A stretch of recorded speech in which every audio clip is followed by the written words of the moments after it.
रहे हैं immunoglobulin gene, उसके रीअरेंजमेंट और एंटीबॉडी डाइवर्सिटी के बारे में। तो सबसे पहले इम्यूनोग्लोबुलिन जीन्स के बारे में थोड़ा बहुत समझने की कोशिश करते हैं। अब इम्यूनोग्लोबुलिन के जीन की अगर बात करो तो इम्यूनोग्लोबुलिन का जीन सेल्स के अंदर किस तरीके से अरेंज होता है, उसके लिए पास्ट में दो थ्योरीज प्रेजेंट थी। पहली थ्योरी थी germ line theory. Germ line theory का ये कहना था कि जो भी जर्म सेल्स होते हैं, अब जर्म सेल्स की अगर बात करो तो जो भी स्पर्म या फिर एग है, उस स्पर्म या फिर एग के अंदर multiple copies of the immunoglobulin genes पाए जाते हैं। क्या पाए जाते हैं? Multiple copies of immunoglobulin genes present होते हैं। अब हर एक इम्यूनोग्लोबुलिन जीन अलग अलग तरीके के एंटीबॉडीज को प्रोड्यूस करता है, ऐसा जर्म लाइन थ्योरी का कहना था। ठीक है। और इसी के पैरेलल एक और थ्योरी चल रही थी जिसे कहा जाता था सोमैटिक वेरिएशन थ्योरी। अब सोमैटिक वेरिएशन थ्योरी का क्या कहना था? तो सोमैटिक वेरिएशन थ्योरी ये कहती थी कि यहाँ पे जो इम्यूनोग्लोबुलिन के जीन्स होते हैं उनका कॉपी नंबर तो कम होता है। क्या है? कॉपी नंबर कम होता है। और इन्हीं इम्यूनोग्लोबुलिन के जीन्स के अंदर हमको वेरिएशन जो है वो देखने को मिलता है, या तो म्यूटेशन की वजह से या तो रिकॉम्बिनेशन की वजह से। अब एक इंटरेस्टिंग सा चीज आया यहाँ पे, और वो इंटरेस्टिंग सा चीज ये था कि पास्ट में जब भी रिकॉम्बिनेशन की बात होती थी, रिकॉम्बिनेशन हम ऐसा मानते थे कि जो रिकॉम्बिनेशन की प्रक्रिया है वो केवल और केवल जर्म सेल्स के अंदर चलती है, जब स्पर्मेटोजेनेसिस या फिर oogenesis हो रहा होता है उस दौरान। लेकिन जैसे ही सोमैटिक वेरिएशन थ्योरी आई, सोमैटिक वेरिएशन थ्योरी का ये कहना था कि जो इम्यूनोग्लोबुलिन्स के जीन होते हैं वो सोमैटिक सेल के अंदर भी रिकम्बाइन होके अलग अलग तरीके के एंटीबॉडीज प्रोड्यूस कर सकते थे।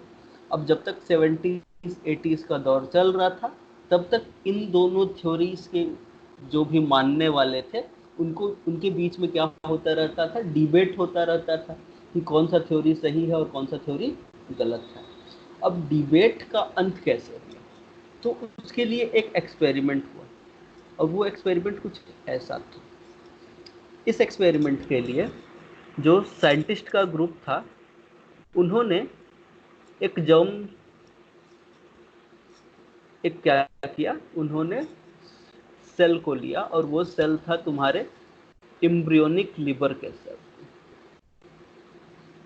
और एम्ब्रियोनिक लिवर के सेल्स के साथ ही साथ पैरेलल में उन्होंने सर्कुलेटिंग बी सेल्स को लिया। अब इन दोनों तरीके के सेल से हमने क्या आइसोलेट किया? डीएनए आइसोलेट कर लिया। डीएनए आइसोलेट करने के बाद हमने अलग अलग इनका रेस्ट्रिक्शन डाइजेशन किया, रेस्ट्रिक्शन एंजाइम देके इनको ट्रीट कर दिया। और रेस्ट्रिक्शन डाइजेशन करने के बाद इसका जेल इलेक्ट्रोफोरेसिस किया। जेल इलेक्ट्रोफोरेसिस करने के बाद हमने इसका क्या किया? ब्लॉटिंग। अब यहाँ पे जब डीएनए की ब्लॉटिंग हो रही है तो इस ब्लॉटिंग को क्या कहा जाएगा? Southern blotting.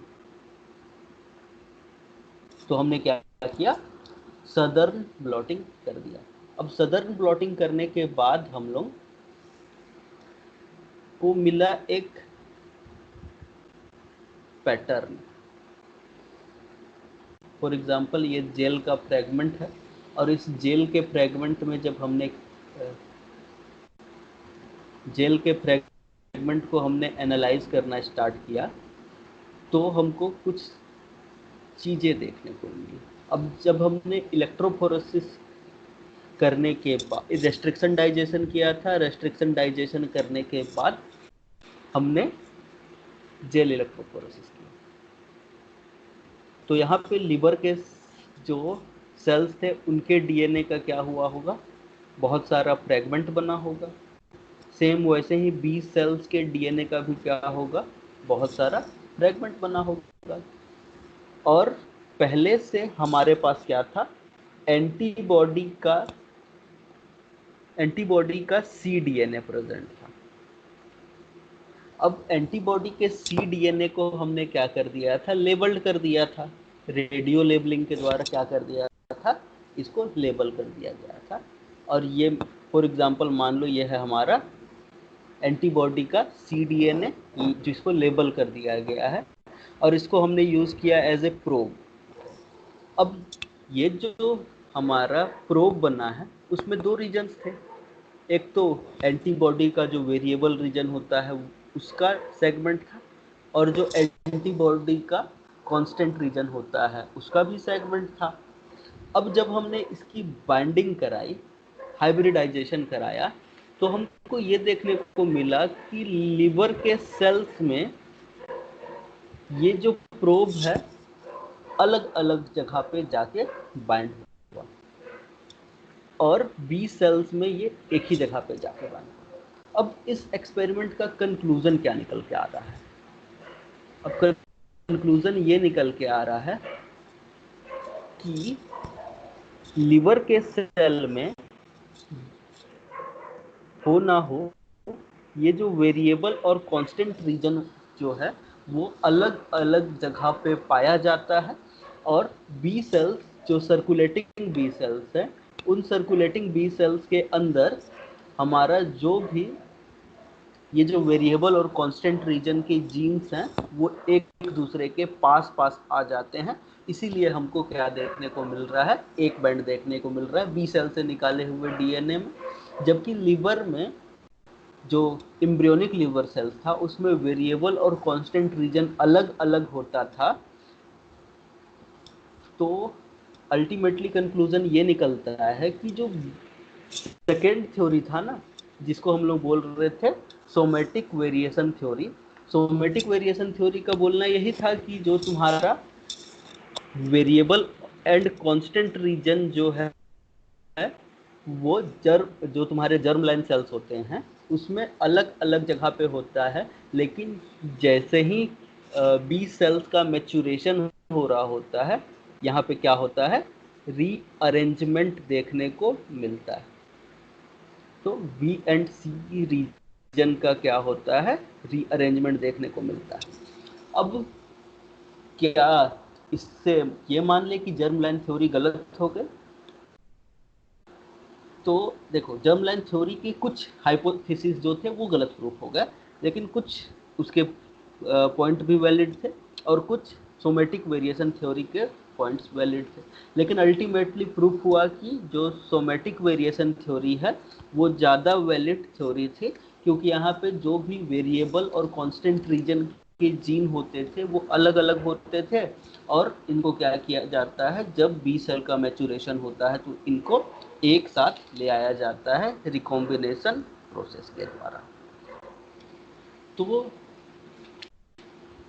अब हमने क्या किया, इन डीएनए के सेगमेंट्स को पहचानना स्टार्ट किया। और जब हमने इन डीएनए के सेगमेंट्स को पहचानना स्टार्ट किया तो हमको ये पता चला कि यहाँ पे जो इम्यूनोग्लोबुलिन के जीन्स होते हैं they are present as multiple germ line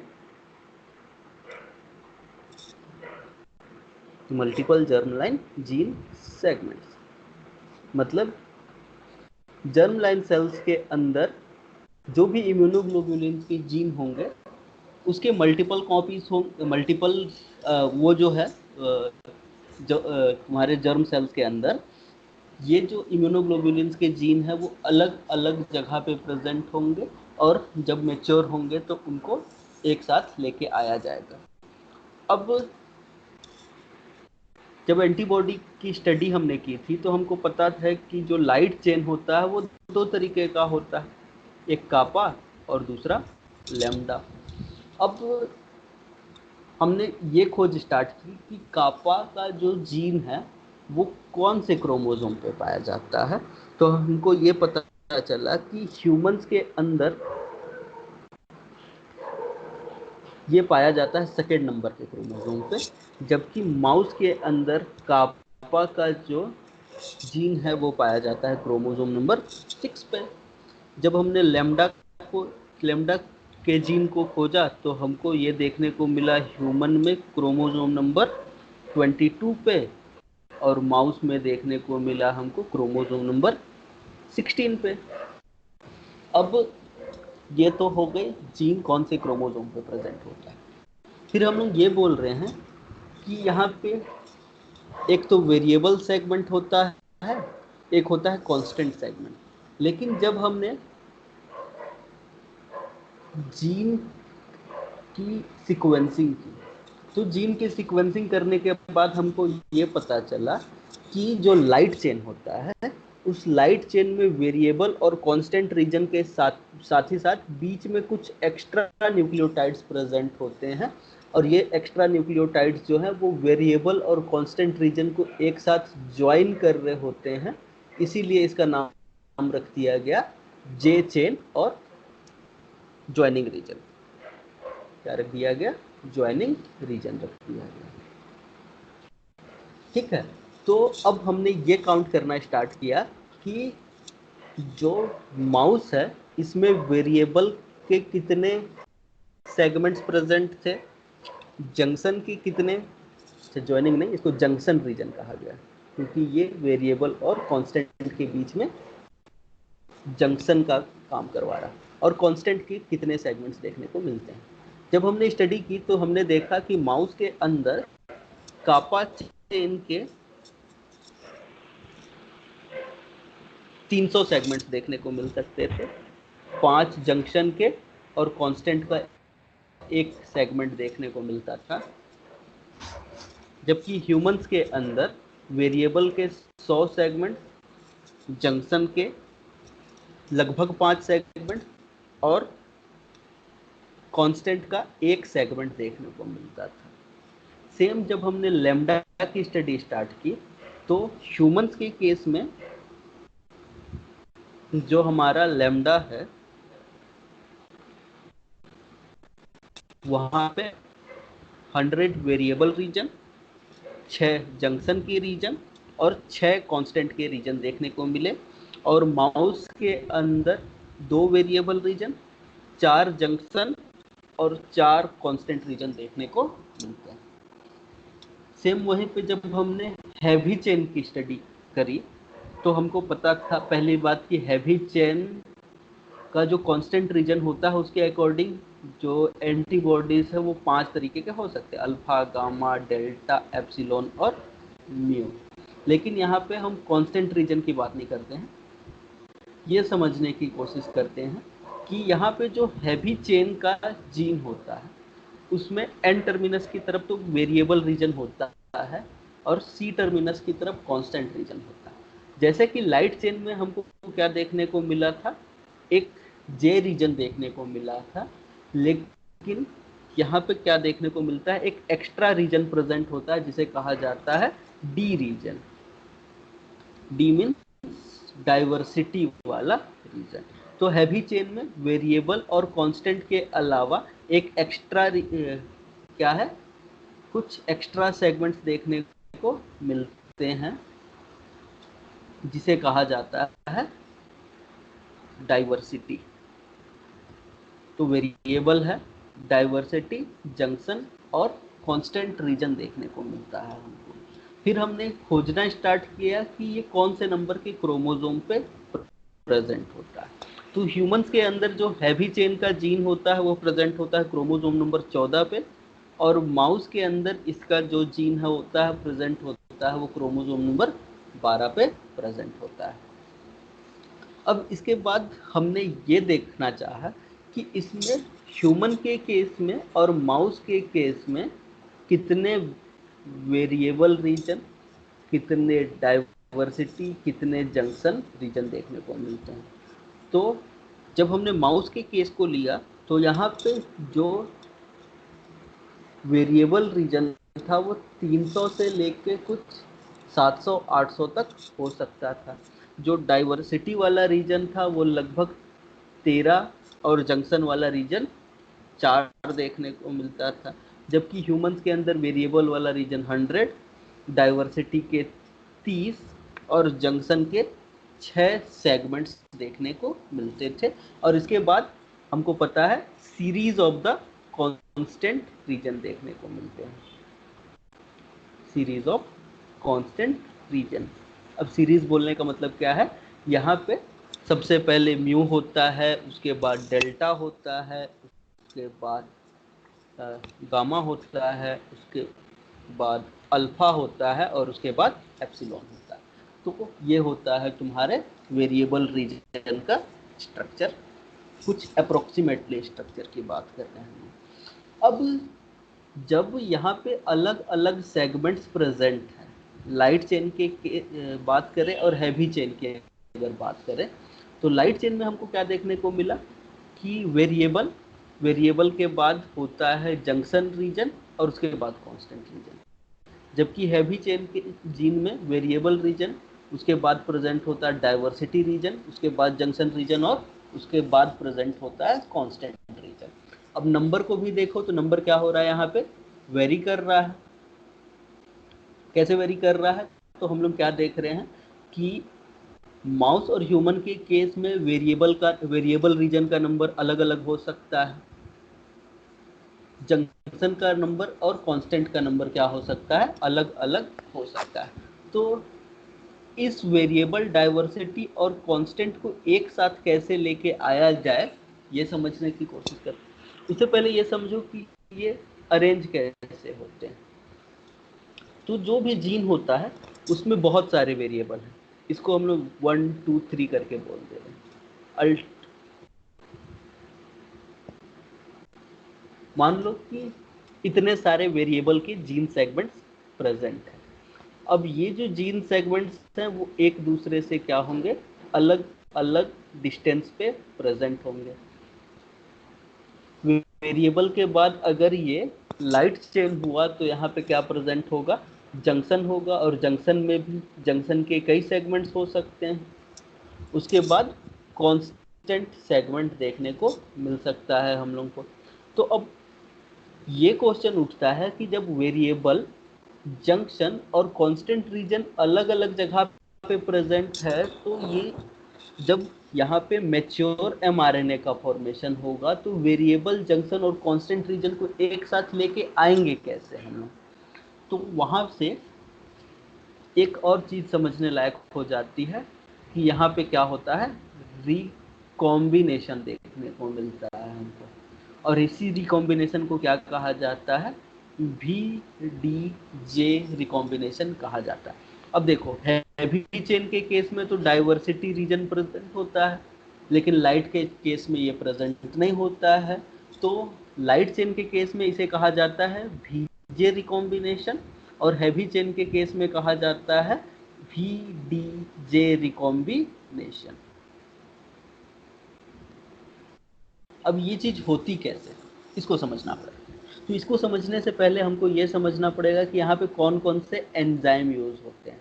तो जब VDJ रिकॉम्बिनेशन या फिर VJ रिकॉम्बिनेशन की बात करें, तो यहाँ पे जो सबसे पहला इम्पोर्टेंट एंजाइम यूज होता है वो होता है RAG1 RAG2। इसका नाम है recombination activating gene.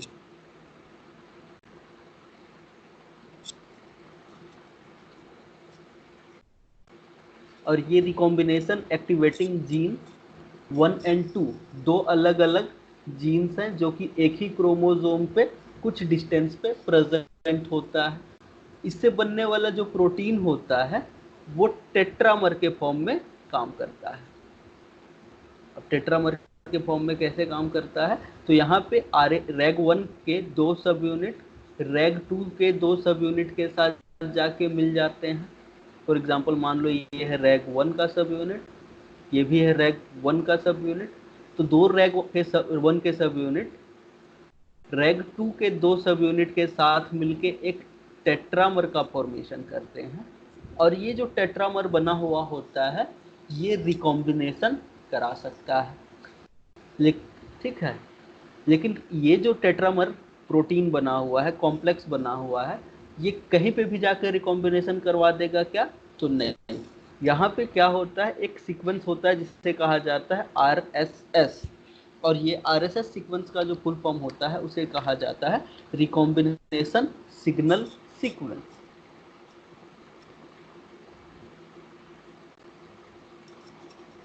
Recombination signal sequence कहा जाता है इसे।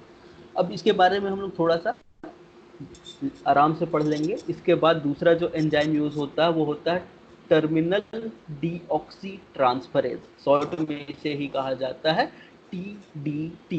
और ये जो TDT है, it is template independent enzyme, means इसको टेम्पलेट स्ट्रैंड की जरूरत नहीं है, फिर भी ये 3 प्राइम हाइड्रोक्सी के ऊपर नए न्यूक्लियोटाइड्स का एडिशन कर सकता है।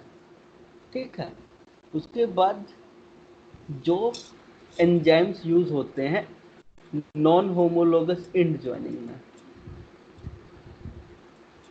NHEJ एक मैकेनिज्म है, तो वो एंजाइम जो कि NHEJ मैकेनिज्म में यूज होते हैं उनको भी यूज किया जा सकता है। कौन कौन से एंजाइम यूज होते हैं? जैसे कि आर्टेमिस यूज होता है यहाँ पे। आर्टेमिस के अलावा यहाँ पे जो KU7080 का कॉम्प्लेक्स होता है वो भी यूज किया जाता है। आर्टेमिस के अलावा और भी जो वेरियस प्रोटीन्स हैं जैसे कि DNA PKCS हो गया, ये सब एंजाइम्स भी यूज किए जाते हैं during the recombination of immunoglobulin gene. अब हमने अभी तुरंत एक सीक्वेंस के बारे में पढ़ा जिसे कहा हमने RSS। अब ये RSS क्या है? तो RSS के स्ट्रक्चर को अगर समझना चाहो तो RSS का स्ट्रक्चर कुछ ऐसा होता है। इसमें एक 7 बेस पेयर का सीक्वेंस होता है, एक 13 बेस पेयर का सीक्वेंस होता है। तो यहाँ पे ये जो 7 बेस पेयर का सीक्वेंस है, जो 7 बेस पेयर का सीक्वेंस है उसे कहा जाता है हेप्टामर सीक्वेंस।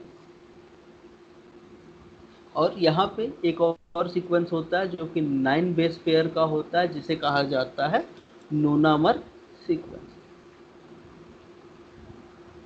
अब ये जो हेप्टामर सीक्वेंस है और नोनामर सीक्वेंस है, ये दोनों तो कंजर्व होते हैं, लेकिन इस दो कंजर्व रीजन के बीच में कुछ गैप पाया जाता है।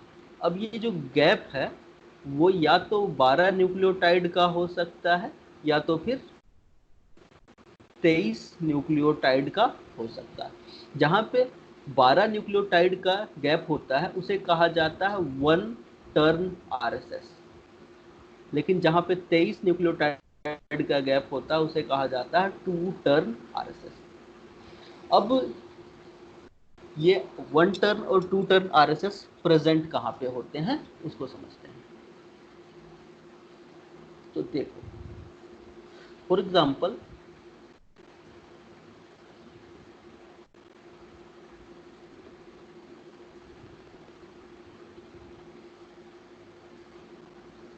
मान लो कि ये है तुम्हारे इम्यूनोग्लोबुलिन का जीन। इस इम्यूनोग्लोबुलिन के जीन में देखो तो हमने क्या बोला है कि बहुत सारे वेरिएबल रीजन हो सकते हैं। फॉर एग्जांपल मान लो this is variable number 1, variable number 2, variable number 3, variable number n। Variable के बाद क्या देखने को मिल सकता है हमको? अगर लाइट चेन की बात करते हैं तो वेरिएबल के बाद डायरेक्टली हमको जे रीजन देखने को मिल सकता है और उसके बाद कांस्टेंट रीजन देखने को मिल सकता है। तो जो हमारा 1 टर्न RSS है चाहे 2 टर्न RSS है, हमेशा वेरिएबल रीजन के बाद में डाउन स्ट्रीम में देखने को मिलेगा हमको RSS। अब ये RSS1 भी हो सकता है, RSS2 भी हो सकता है, डिपेंड करेगा कि लाइट चेन किस प्रकार का है, कापा है कि लैम्डा है। ठीक है, हर एक लाइट चेन में, चाहे वो कापा प्रकार का हो चाहे लैम्डा हो, उसमें ये RSS1 हो सकता है, RSS2 हो सकता है। लेकिन जंक्शन के बाद क्या होगा, तो उसको समझने के लिए मान लेते हैं, लेट्स अज्यूम कि यहाँ पे क्या देखने को मिल रहा है हमको, RSS1 देखने को मिल रहा है। तो जंक्शन से पहले हमेशा यहाँ पे प्रेजेंट होगा RSS2, और जंक्शन के बाद यहाँ पे RSS1 देखने को मिल सकता है हमको।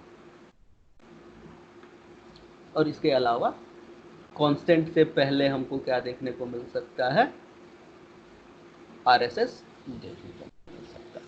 अब इस तरीके से अरेंजमेंट का मतलब ये है कि यहाँ पे जो RSS1 है वो रिकॉम्बिनेशन करेगा किसके साथ, RSS2 के साथ। तो ये जो रूल है ना कि जहाँ पे one turn RSS always recombine with RSS2, तो जो हमारा वन टर्न RSS है वो हमेशा RSS2 के साथ ही क्या करेगा, यानी RSS2 का मतलब टू टर्न RSS के साथ ही हमेशा रिकम्बाइन करेगा, और वाइस वर्सा। मतलब जो टू टर्न का RSS है वो हमेशा वन टर्न RSS के साथ ही रिकम्बाइन करेगा। तो यही चीज देखने को मिल सकती है। अब चीजें समझते हैं कि VDJ रिकॉम्बिनेशन होता कैसे है। चलो अब आराम से एक सेगमेंट बना लेते हैं।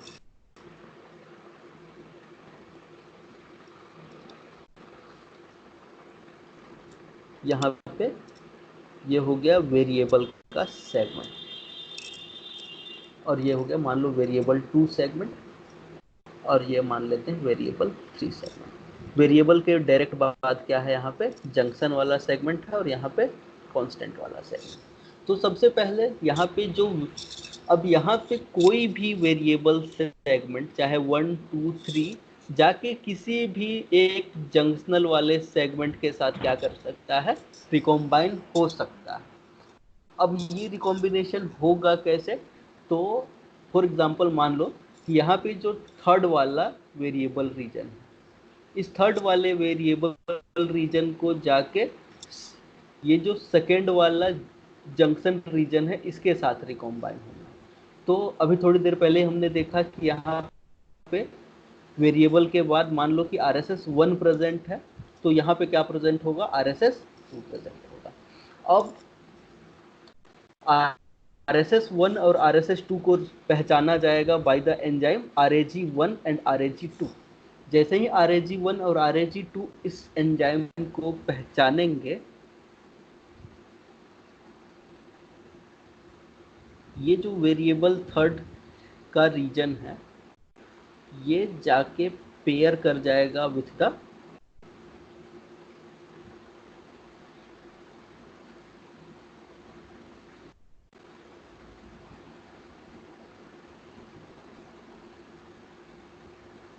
Junction 2 reason. अब तो ये ये कौन सा सीक्वेंस है जिसको हम लोग यहाँ पे बना रहे हैं, तो ये जो सीक्वेंस है दिस इज RSS सीक्वेंस। तो RSS सीक्वेंस जो है वो एक दूसरे से क्या कर लेंगे, पेयरिंग कर लेंगे। अब RSS सीक्वेंस में हमने एक चीज तो नोटिस करी थी, क्या नोटिस किया था कि यहाँ पे हो सकता है एक 7 बेस पेयर का हेप्टामर सीक्वेंस हो, यहाँ पे 9 बेस पेयर का नोनामर सीक्वेंस हो, और यहाँ पे क्या देखने को मिल सकता है हमको, गैप देखने को मिल सकता है। अब अगर ये RSS1 है तो यहाँ पे जो गैप हो वो कितना बेस पेयर का होगा, 12 बेस पेयर का होगा। सेम वहीं पे ये जो है हमारा क्या हो सकता है, 7 बेस पेयर का हेप्टामर सीक्वेंस, यहाँ पे 9 बेस पेयर का नोनामर सीक्वेंस, और बीच में 23 बेस पेयर का क्या देखने को मिल सकता है, गैप देखने को मिल सकता है। और ये दोनों एक दूसरे के साथ क्या करने लग जाते हैं, पेयरिंग करने लग जाते हैं। और जैसे ही पेयरिंग होती है RAG1 एंड RAG2 एक सिंपल सा काम करते हैं और उस काम को यहाँ पे थोड़ा सा आराम से समझते हैं। फॉर एग्जाम्पल समझो कि ये हो गया हमारा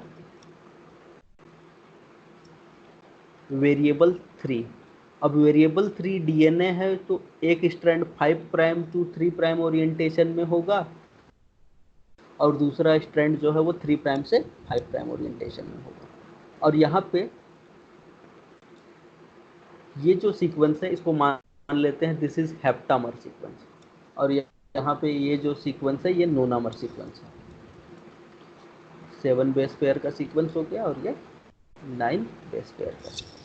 तो ये जो RAG1 और RAG2 जो होते हैं ये क्या करते हैं, इस 7 बेस पेयर के सीक्वेंस से पहले एक सिंगल स्ट्रैंडेड कट लगाते हैं। किसने कट लगाया? RAG1 और RAG2 ने। जैसे ही सिंगल स्ट्रैंडेड कट लगेगा कुछ ऐसा चीज देखने को मिलेगा हमको कि ये हो गया वेरिएबल 3 और यहाँ पे एक सिंगल स्ट्रैंडेड कट लग गया। अब जब ये स्ट्रैंड 5 प्राइम में है तो ये स्ट्रैंड 3 प्राइम हाइड्रोक्सी पे खत्म होगा और ये जो 7 बेस पेयर का सीक्वेंस है उससे पहले क्या लग चुका है? कट लग चुका है। और ये जो 9 बेस पेयर का सीक्वेंस है वो अभी भी प्रेजेंट है। अब जैसे ही यहाँ पे कट लगा ये जो 3 प्राइम हाइड्रोक्सी फ्री हुआ है ये जाके नीचे के स्ट्रैंड में भी क्या होगा? सेम यही सीक्वेंस होगा। इससे पहले क्या कर देगा? अटैक कर देगा। जैसे ही ये अटैक होगा उसके बाद क्या देखने को मिलेगा? उसके बाद ये देखने को मिलेगा हमको कि ये जो वेरिएबल रीजन का सीक्वेंस है वो एक दूसरे के साथ ही जुड़ जाएगा और एक हेयर पिन लूप का फॉर्मेशन होगा। और हेयर पिन लूप का जब फॉर्मेशन हुआ तो ये फॉर्मेशन आराम से यहाँ पे पड़ा हुआ। सेम यहाँ पे जब देखोगे, अब देखो यहाँ पे जब कट लगा है और हेयर पिन लूप का स्ट्रक्चर बना तो यहाँ पे भी कट लगेगा और यहाँ पे भी हेयर पिन लूप का स्ट्रक्चर बनेगा। तो अल्टीमेटली हो ये जाता है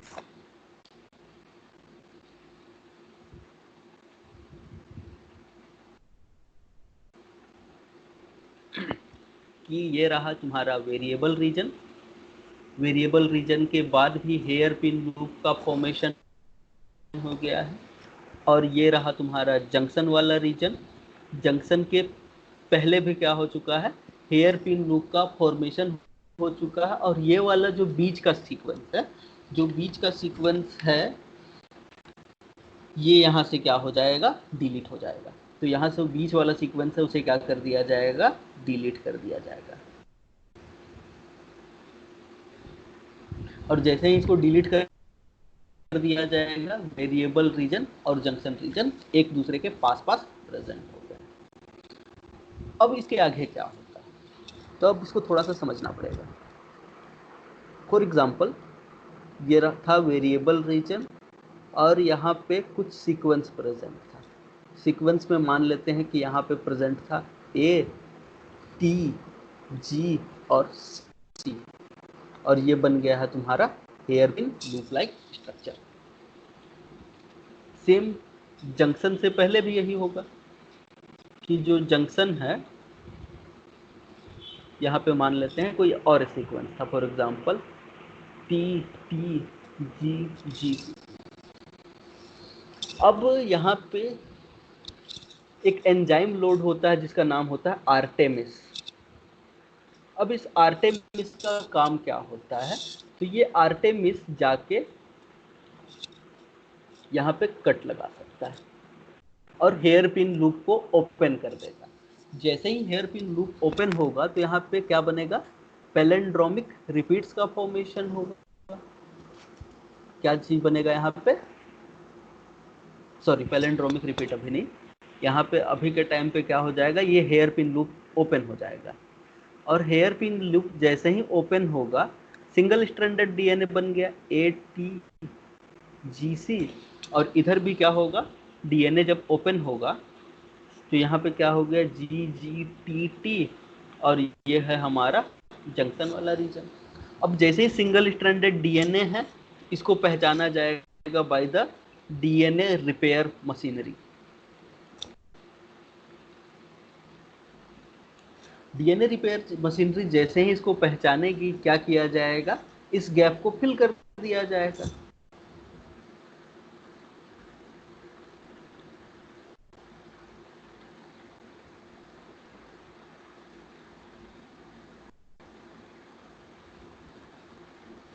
जैसे कि हमको पता है यहाँ पे क्या प्रेजेंट था, ATGC था, और यहाँ पे TTGG था।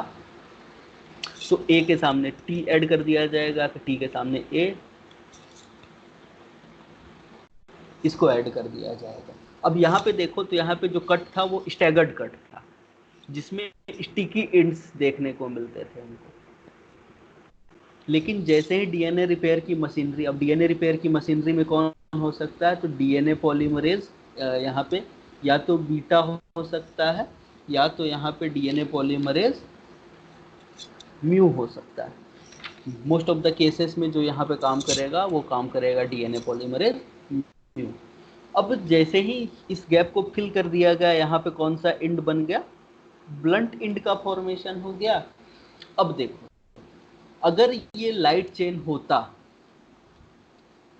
तो उस केस में इस लाइट चेन को डायरेक्टली एक दूसरे के साथ स्टिक कर दिया गया होता। अगर ये लाइट चेन होता तो इसको स्टिक कर दिया गया होता बाय यूजिंग लाइगेज। लेकिन अगर ये हैवी चेन का चीन है, तो उस केस में क्या होगा, इसके आगे और सारी चीजें चलेंगी। अब क्या चीजें चलेंगी, तो हैवी चेन में अब यहाँ पे क्या हो गया है, वेरिएबल के बाद ATGC के सामने TACG जुड़ गया है, और यहाँ पे TTGG के सामने AACC जुड़ गया है। फॉर एग्जाम्पल फिर से आर्टेमिस यहाँ पे आके काम करेगा, और ये आर्टेमिस क्या कर सकता है, आर्टेमिस या फिर कुछ एक्सोन्यूक्लियस आके काम करेंगे। अच्छा, यहाँ पे जो लाइगेज काम करता है वो डीएनए लाइगेज 4 होता है विथ XRCC 1। ये दोनों के दोनों मिलके ब्लंट एंड को एक दूसरे के साथ स्टिक कर देते हैं। जबकि हैवी चेन में ये जो ब्लंट एंड बना हुआ है, इसके ऊपर आर्टेमिस या फिर एक्सोन्यूक्लियस काम करेंगे, और कुछ न्यूक्लियोटाइड्स को रिमूव किया जा सकता है। जैसे कि फॉर एग्जांपल रैंडमली रिमूव किया जाएगा ना, ये वेरिएबल रीजन, मान लो यहाँ पे ATG है, और यहाँ पे हमने क्या कर दिया, C को डिलीट कर दिया।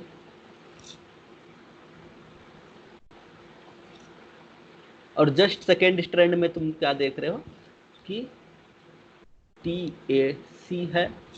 कभी कभी क्या हो सकता है, इस स्ट्रैंड के ऊपर से भी कुछ न्यूक्लियोटाइड्स को डिलीट किया जा सकता है। अब यहाँ पे मान लो ये हो गया तुम्हारा जंक्शन वाला रीजन, और इस जंक्शन वाले रीजन में ये रहा AACC। कोई भी न्यूक्लियोटाइड्स डिलीट नहीं किया गया, लेकिन फर्स्ट वाले स्ट्रैंड पे से तीन न्यूक्लियोटाइड्स को डिलीट कर दिया गया। अब इसके बाद क्या किया जा सकता है, तो इसके बाद एक एंजाइम काम कर सकता है जिसका नाम है TDT, टर्मिनल डीऑक्सी ट्रांसफरेज। अब वो टेम्पलेट इंडिपेंडेंट मैनर में टेम्पलेट को बिना यूज किए हुए किसी भी न्यूक्लियोटाइड को यहाँ पे ऐड कर सकता है। ATG, कोई भी न्यूक्लियोटाइड को मैं N से लिख दे रहा हूँ, यहाँ पे TANNN। सेम काम यहाँ पे जंक्शन के पहले भी होगा। जंक्शन के पहले भी क्या किया जा सकता है, कुछ न्यूक्लियोटाइड्स को ऐड किया जा सकता है।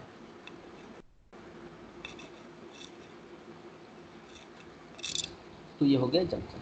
अब इसको क्या कर दिया जाएगा, एक दूसरे के साथ लाइगेट कर दिया जाएगा। और लाइगेट करने के लिए कौन से एंजाइम यूज किए जाएंगे, यही डीएनए लाइगेज 4 और XRCC 1।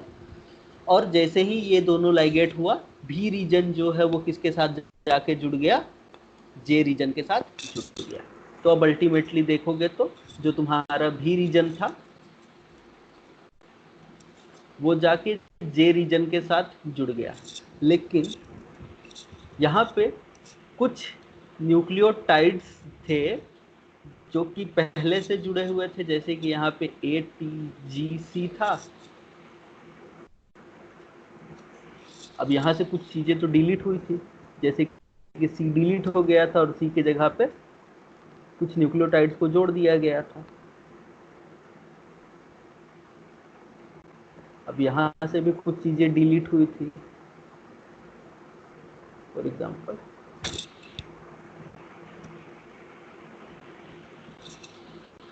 तो यहाँ पे दो तरीके के न्यूक्लियोटाइड्स तुमको देखने को मिले। ऐसे न्यूक्लियोटाइड जो कि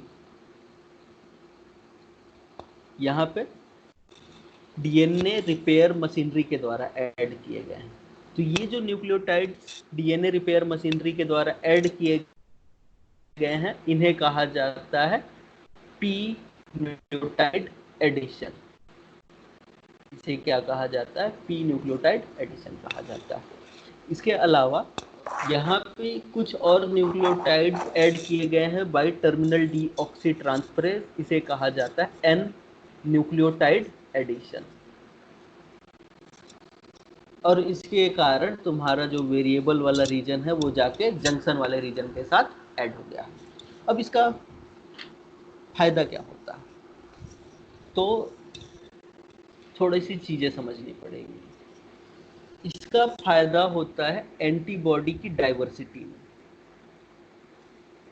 अब एंटीबॉडी की डाइवर्सिटी पे कैसे फर्क पड़ता है तो समझो। थोड़ी देर पहले हमने देखा था कि ह्यूमन के केस में क्या हो सकता है, वेरिएबल हैवी चेन हो सकता है एंटीबॉडी में और एक हो सकता है लाइट चेन। इधर हम लोग कंपेयर कर रहे हैं कि हैवी चेन में जो तुम्हारे वेरिएबल रीजन का नंबर है वो हो सकता है 300 से लेके 1000 तक, डाइवर्सिटी का नंबर हो सकता है 13, जंक्शन का नंबर हो सकता है 4। लाइट चेन के केस में जो वेरिएबल रीजन होता है वो होता है लगभग 300, डाइवर्सिटी पाया नहीं जाता है, जंक्शन 4। अब एंटीबॉडी के कितने टाइप बन सकते हैं तो ये समझने के लिए अभी थोड़ी देर पहले हमने ये समझा कि कोई भी वेरिएबल रीजन जाके किसी भी डाइवर्सिटी वाले रीजन से ऐड हो सकता है और कोई भी डाइवर्सिटी वाला रीजन जो है वो जाके किसी भी जंक्शन से ऐड हो सकता है। तो कितने तरीके की एंटीबॉडी बन सकती है? मान लो कि यहाँ पे ओनली 300 वेरिएबल रीजन। अब जब वो ओनली 300 वेरिएबल रीजन है तो ये 300 वेरिएबल रीजन जाके किसी भी डाइवर्सिटी से जुड़ सकते हैं और ये डाइवर्सिटी जाके किसी भी जंक्शन वाले एरिया से जुड़ सकता है। तो टोटल जो डाइवर्सिटी हैवी चेन में जनरेट होगी वो ये होगी 300 इंटू 13 इंटू 4। तो ये है, this is the possible number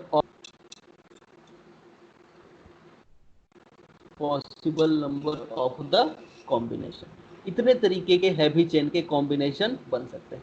अब इसको कैलकुलेट करोगे तो ये नंबर आता है 1.6 इंटू 10⁴ के आसपास।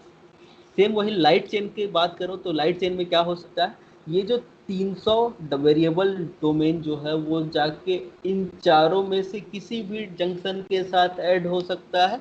तो यहाँ पे 1.2 इंटू 10⁻³ तरीके के पॉसिबल कॉम्बिनेशन लाइट चेन में बन सकते हैं।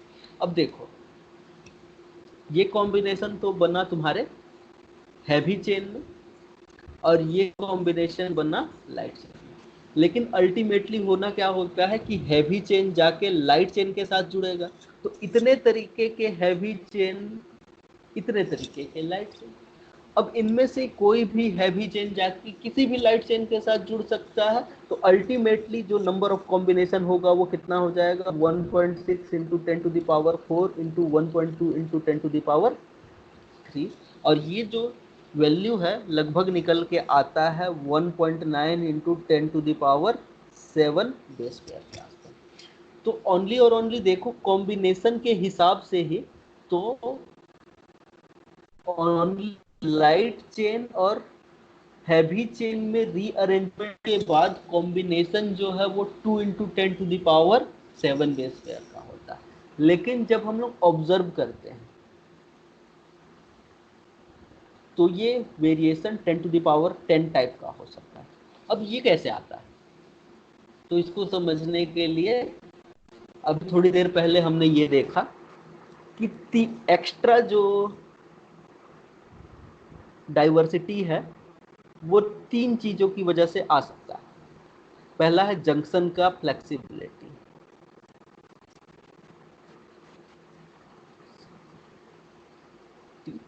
दूसरा है यहाँ पे पी न्यूक्लियोटाइड एडिशन, और तीसरा रीजन है N nucleotide addition.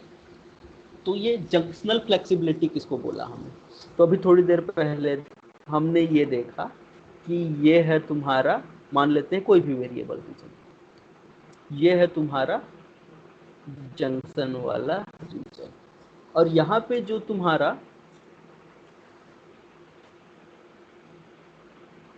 One turn RSS था वो प्रेजेंट था, और जो तुम्हारा जंक्शन वाला रीजन है उसके पहले 2 टर्न आरएसएस प्रेजेंट है। अब ये जो 1 टर्न आरएसएस और 2 टर्न आरएसएस के बीच में जो भी रीजन था बीच का, वो है यहाँ पे। अब केस ये है कि यहाँ पे रिकॉम्बिनेशन जो है वो रैंडमली हो सकता है। रिकॉम्बिनेशन इन 2 सेगमेंट के बीच में भी हो सकता है, इन 2 सेगमेंट्स के बीच में भी हो सकता है। तो अब देखो अलग अलग जगह पे जब रिकॉम्बिनेशन होगा तो हेयर पिन जो लूप बनेगा उसका लेंथ चेंज हो जाएगा। अगर फॉर एग्जांपल मान लो ये जो फर्स्ट केस है ये वाला, इस जगह पे रिकॉम्बिनेशन हुआ तो उसकी वजह से जो भी हेयर पिन लूप होगा वो लूप क्या होगा, वो बहुत छोटा बनेगा। लेकिन अगर यहाँ पे रिकॉम्बिनेशन हो तो उस केस में क्या होगा, जो लूप का साइज है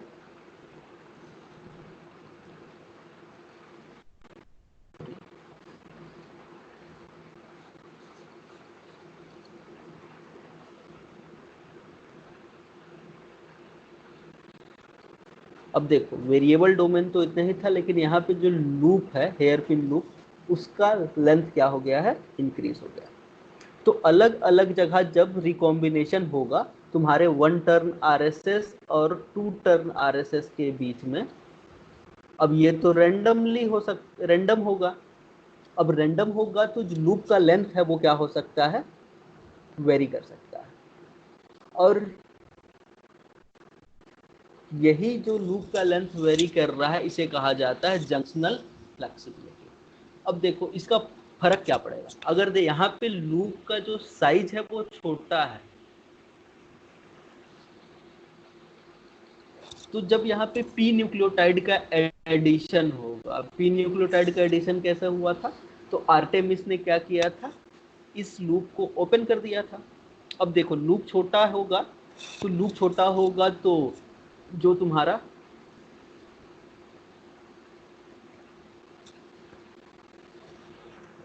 स्टिकी एंड होगा वो भी छोटा होगा।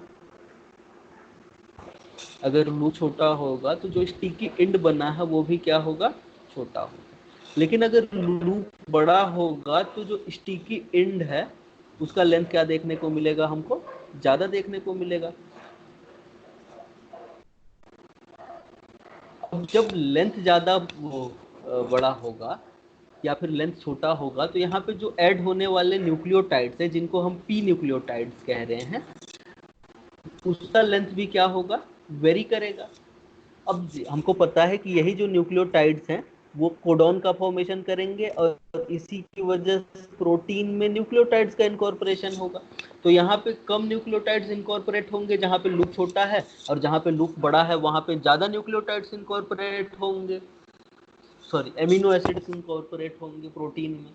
तो प्रोटीन में एमिनो एसिड का नंबर क्या हो सकता है, इस पी न्यूक्लियोटाइड के एडिशन की वजह से वेरी कर सकता है, और ये जंक्शनल फ्लेक्सिबिलिटी की वजह से हो। इसके अलावा एक और रीजन था जिसको हमने बोला N nucleotide addition.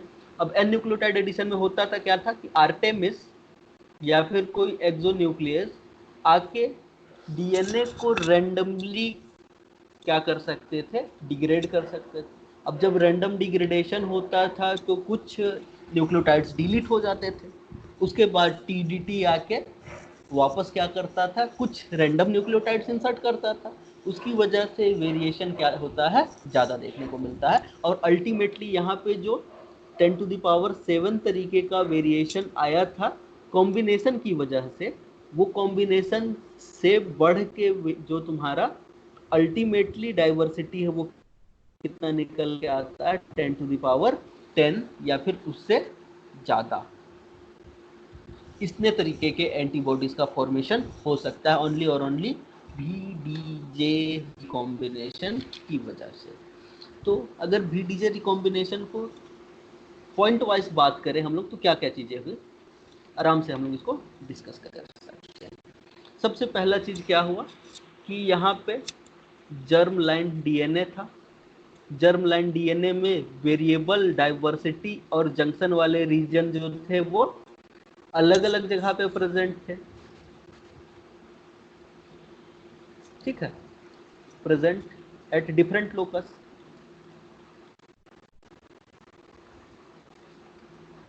Present at different region बोल देते हैं।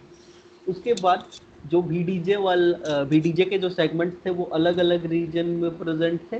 दूसरा यहाँ पे क्या देखने को मिलता है हमको, VDJ रिकॉम्बिनेशन देखने को मिला। अब VDJ रिकॉम्बिनेशन में क्या हुआ, TDT सॉरी रैग 1 और रैग 2 आए, उन्होंने सिंगल स्ट्रैंडेड कट लगाया। सिंगल स्ट्रैंडेड कट लगने की वजह से 3' हाइड्रोक्सी फ्री हो जाता है। 3' हाइड्रोक्सी जो फ्री हुआ है वो अपने ही सेगमेंट के 5' फॉस्फेट के ऊपर क्या कर देता है, अटैक कर देता है, और इसके कारण हेयर पिन लूप का फॉर्मेशन हो जाता है। और ये जो लूप का लेंथ है वो क्या हो सकता है, लेंथ वेरी कर सकता है इसका। अब ये तो लेंथ जो वेरी कर रहा है उसको हमने थोड़ी देर पहले ही क्या बोला, उसको हमने कहा जंक्शनल डाइवर्सिटी। यहीं पे लेंथ जो वेरी हो रहा है इसे ही हमने कहा जंक्शनल डाइवर्सिटी।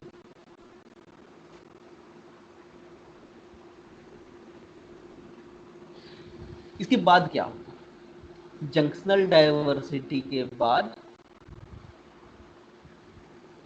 नेक्स्ट हुआ ये कि आर्टेमिस या फिर कोई एक्सोन्यूक्लियस आया, और उस एक्सोन्यूक्लियस ने क्या किया, सॉरी जंक्शनल डाइवर्सिटी के बाद आर्टेमिस ही आता है।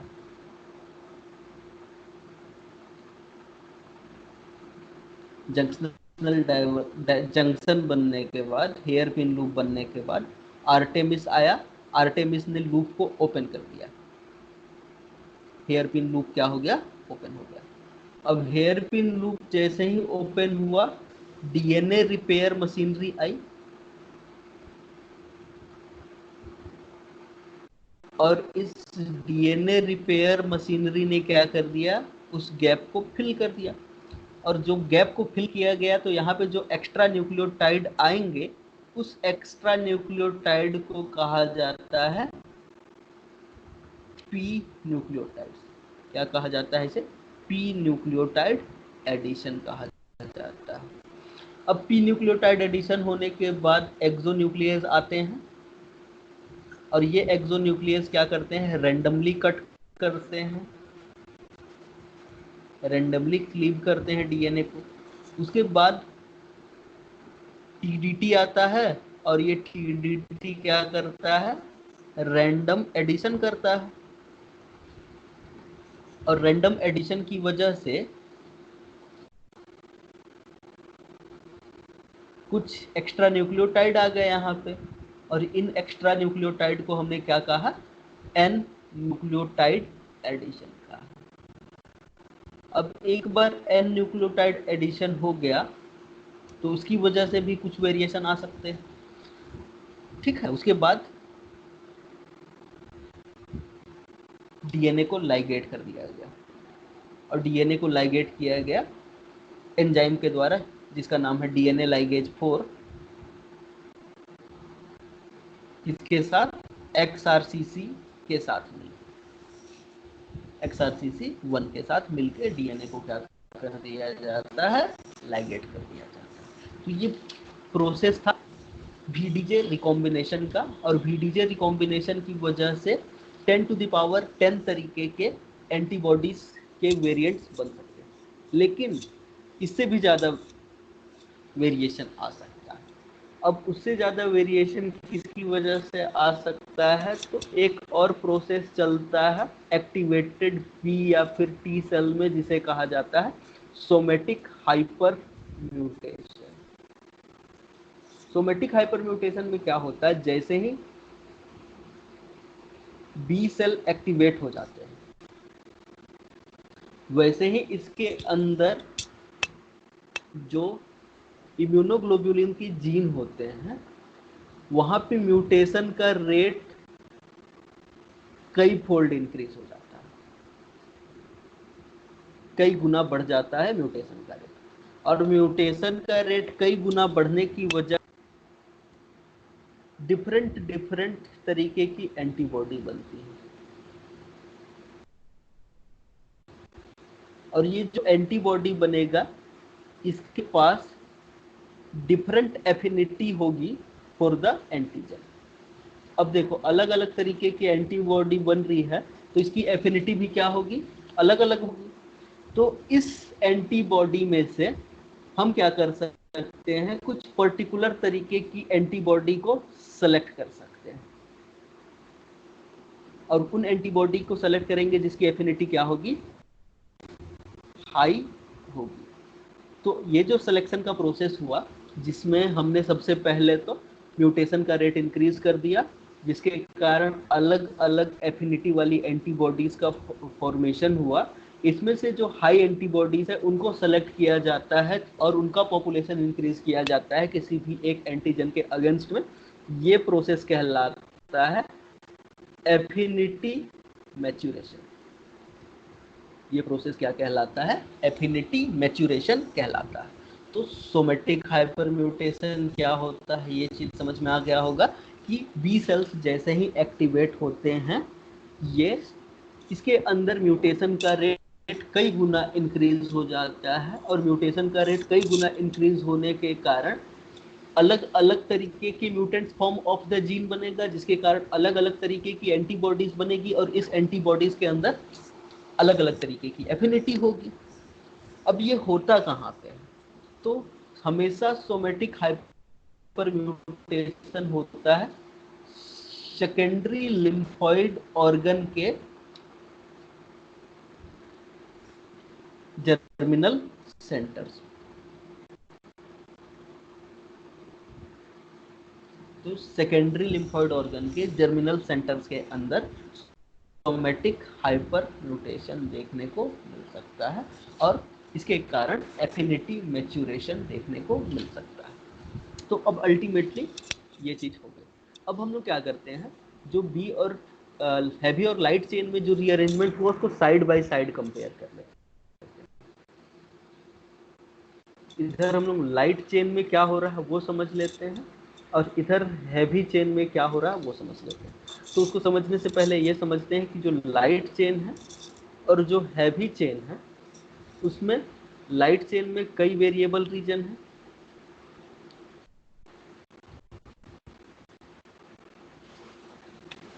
डाइवर्सिटी इसमें पाई जाती है, डायरेक्ट जंक्शन रीजन पाया जाता है, और जंक्शन रीजन भी कई हो सकते हैं, और उसके बाद कांस्टेंट रीजन हो सकता है। वहीं पे हैवी चेन में क्या हो सकता है? कई वेरिएबल रीजन देखने को मिल सकते हैं, वेरिएबल के बाद डाइवर्सिटी रीजन भी देखने को मिल सकते हैं, डाइवर्सिटी के बाद जंक्शन रीजन भी देखने को मिल सकता है, और जंक्शन के बाद कांस्टेंट रीजन भी देखने को मिल सकता है। तो यहाँ पे सबसे पहले होगा ये कि जो भी तुम्हारा वेरिएबल रीजन है उसको जिस भी जंक्शन के साथ जोड़ना है, तो RSS1 और RSS2 के बीच में रिकॉम्बिनेशन होता है, और RSS1 और RSS2 के बीच में जैसे ही रिकॉम्बिनेशन होगा तो जो ये बीच के सीक्वेंस है वो डिलीट हो जाएंगे। फॉर एग्जाम्पल वेरिएबल 3 को हमने जंक्शन 2 के साथ ऐड करवाया, तो जब वेरिएबल 3 को जंक्शन 2 के साथ हमने रिकॉम्बाइन कराया तो यहाँ से यहाँ तक का जो सेगमेंट है इसको क्या कर दिया जाएगा, रिकॉम्बिनेशन के बाद डिलीट कर दिया जाएगा। और जैसे ही ये डिलीट होगा तुम्हारा वेरिएबल नंबर 3 जो है वो जाके जंक्शन 2 के साथ ऐड हो जाएगा। अब बीच में पूरा का पूरा वो जो रिकॉम्बिनेशन प्रोसेस हमने पढ़ा वो होगा ही होगा। क्या क्या होगा, तो जैसे ही यहाँ पे पहली बात तो जो पेयरिंग हुआ है, इस पेयरिंग में किसी भी पोजीशन पे क्या देखने को मिल सकता है, क्लीवेज देखने को मिल सकता है, किसी भी जगह पे रिकॉम्बिनेशन देखने को मिल सकता है। उसकी वजह से अलग अलग लेंथ के क्या होंगे, हेयर पिन लूप्स का फॉर्मेशन होगा, जंक्शनल फ्लेक्सिबिलिटी देखने को मिलेगी। जंक्शनल फ्लेक्सिबिलिटी देखने के बाद जो हेयर पिन लूप मिला है उसमें आर्टेमिस कट लगा सकता है। आर्टेमिस जैसे ही कट लगाएगा वैसे ही क्या हो जाएगा, सिंगल स्ट्रैंडेड डीएनए बनेगा, उसको फिल कर दिया जाएगा जिसे पी न्यूक्लियोटाइड एडिशन कहा जाता है। पी न्यूक्लियोटाइड एडिशन के बाद एक्सोन्यूक्लियस रेंडमली कुछ न्यूक्लियोटाइड्स को रिमूव कर देंगे, उसके बाद टीडीटी आके कुछ न्यूक्लियोटाइड्स को ऐड कर सकता है, उसे एन न्यूक्लियोटाइड एडिशन कहा जाएगा। अल्टीमेटली भी जो है वो जे के साथ जुड़ गया। अब भी जब जे के साथ जुड़ गया, फॉर एग्जांपल देखो हमने क्या बोला कि जो तुम्हारा वेरिएबल नंबर 3 जो है वो जाके जंक्शन के साथ जुड़ गया, तो वेरिएबल 1 और वेरिएबल 2 का कुछ होगा क्या, नहीं, वो वहीं पे प्रेजेंट रहेंगे। बस होगा ये कि वेरिएबल 3 जाके किसके साथ जुड़ जाएगा, जंक्शन 2 के साथ, और ये जो बीच वाला सीक्वेंस है उसको क्या कर दिया जाएगा, डिलीट कर दिया जाएगा। अब यहाँ पे कांस्टेंट रीजन है, तो अब ये जो भी और जे वाला सेगमेंट बना, ये सेगमेंट जाके क्या करेगा, फिर सी के साथ रिकम्बाइन होगा।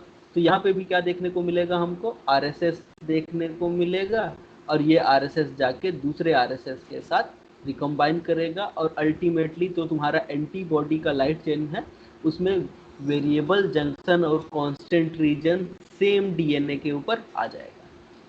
वहीं पे हैवी चेन में क्या होगा, वेरिएबल रीजन पहले जाके डाइवर्सिटी के साथ पेयरिंग करेगा, तो वेरिएबल के बाद क्या हो जाएगा, डाइवर्सिटी वाला सेगमेंट आ जाएगा। फिर ये जो वेरिएबल और डाइवर्सिटी के बाद वाला जो सेगमेंट है वो जाके जंक्शन के साथ रिकॉम्बाइन होगा। उसके बाद ये जो वी डी जे वाला सेगमेंट है वो जाके किससे रिकॉम्बाइन हो जाएगा, कांस्टेंट वाले के साथ रिकॉम्बाइन हो जाएगा। अब होता क्या, होता ये है कि जो लाइट चेन में भी और जे सेगमेंट होता है, इससे लाइट चेन का वेरिएबल रीजन बनता है, और जबकि सी वाले रीजन से constant region of the chain बनता है। जबकि बात करें किसकी, हैवी चेन की, तो यहाँ पे बी डी जे मिलके क्या बनाते हैं, variable region of the heavy chain बनाते हैं, और जबकि कांस्टेंट रीजन होता है वो constant region of the heavy chain का फॉर्मेशन करता है। ये रीजन देखने को। अब यहाँ पे तुम लोग के दिमाग में एक क्वेश्चन आ रहा होगा, और क्वेश्चन कुछ इस प्रकार से होगा कि अब यहाँ पे बहुत सारे वेरिएबल है ना, वेरिएबल 1, वेरिएबल 2, वेरिएबल 3। अब हम लोग ये बोल रहे हैं कि जब वेरिएबल 3 ने किसी भी एक डाइवर्सिटी के साथ अगर हैवी चेन है, तो अगर लाइट चेन है तो डाइवर्सिटी नहीं होगा, सीधे वहां पे क्या होगा, जंक्शन होगा, और ये रहा कांस्टेंट, इसके साथ जाके पेयरिंग कर। तो जब इसका ट्रांसक्रिप्शन होगा, तो ट्रांसक्रिप्शन कहाँ से स्टार्ट होगा, इस वेरिएबल से, इस वेरिएबल से, या फिर इस वेरिएबल से। तो आंसर ये है कि हर एक वेरिएबल रीजन के पास अपना खुद का ट्रांसक्रिप्शन स्टार्ट साइट होता है। क्या होता है, अपना खुद का ट्रांसक्रिप्शन स्टार्ट साइट होता है, जिसे कहा जाता है प्रमोटर। तो हर एक वेरिएबल रीजन के पास अपना खुद का प्रमोटर प्रेजेंट होगा। अब जिस वेरिएबल रीजन का रिकॉम्बिनेशन होगा और वो जाके डाइवर्सिटी और जंक्शन के साथ जुड़ेगा, उस प्रमोटर का यूज करके हम लोग ट्रांसक्रिप्शन स्टार्ट कर सकते हैं। इसके अलावा हर एक वेरिएबल रीजन के बाद अपना खुद का राइबोसोम बाइंडिंग साइट होता है। मीन्स अगर देखो इसको थोड़ा सा और जूम करके बना सकते हैं हम लोग, कुछ ऐसे। फॉर एग्जांपल ये बनाया हमने जी, और इसमें ये बोल रहे हैं कि ये है वेरिएबल फर्स्ट रीजन, ये है वेरिएबल सेकेंड रीजन, ये है वेरिएबल थर्ड रीजन, जो कि किसी डाइवर्सिटी जंक्शन और कांस्टेंट रीजन के साथ जाके रिकॉम्बिनेशन कर चुका। तो हम ये बोल रहे हैं कि चाहे वो कोई भी वेरिएबल रीजन हो, उसके पास अपना खुद का प्रोमोटर होता है, अपना खुद का राइबोसोमल बाइंडिंग साइट देखने को मिलता है,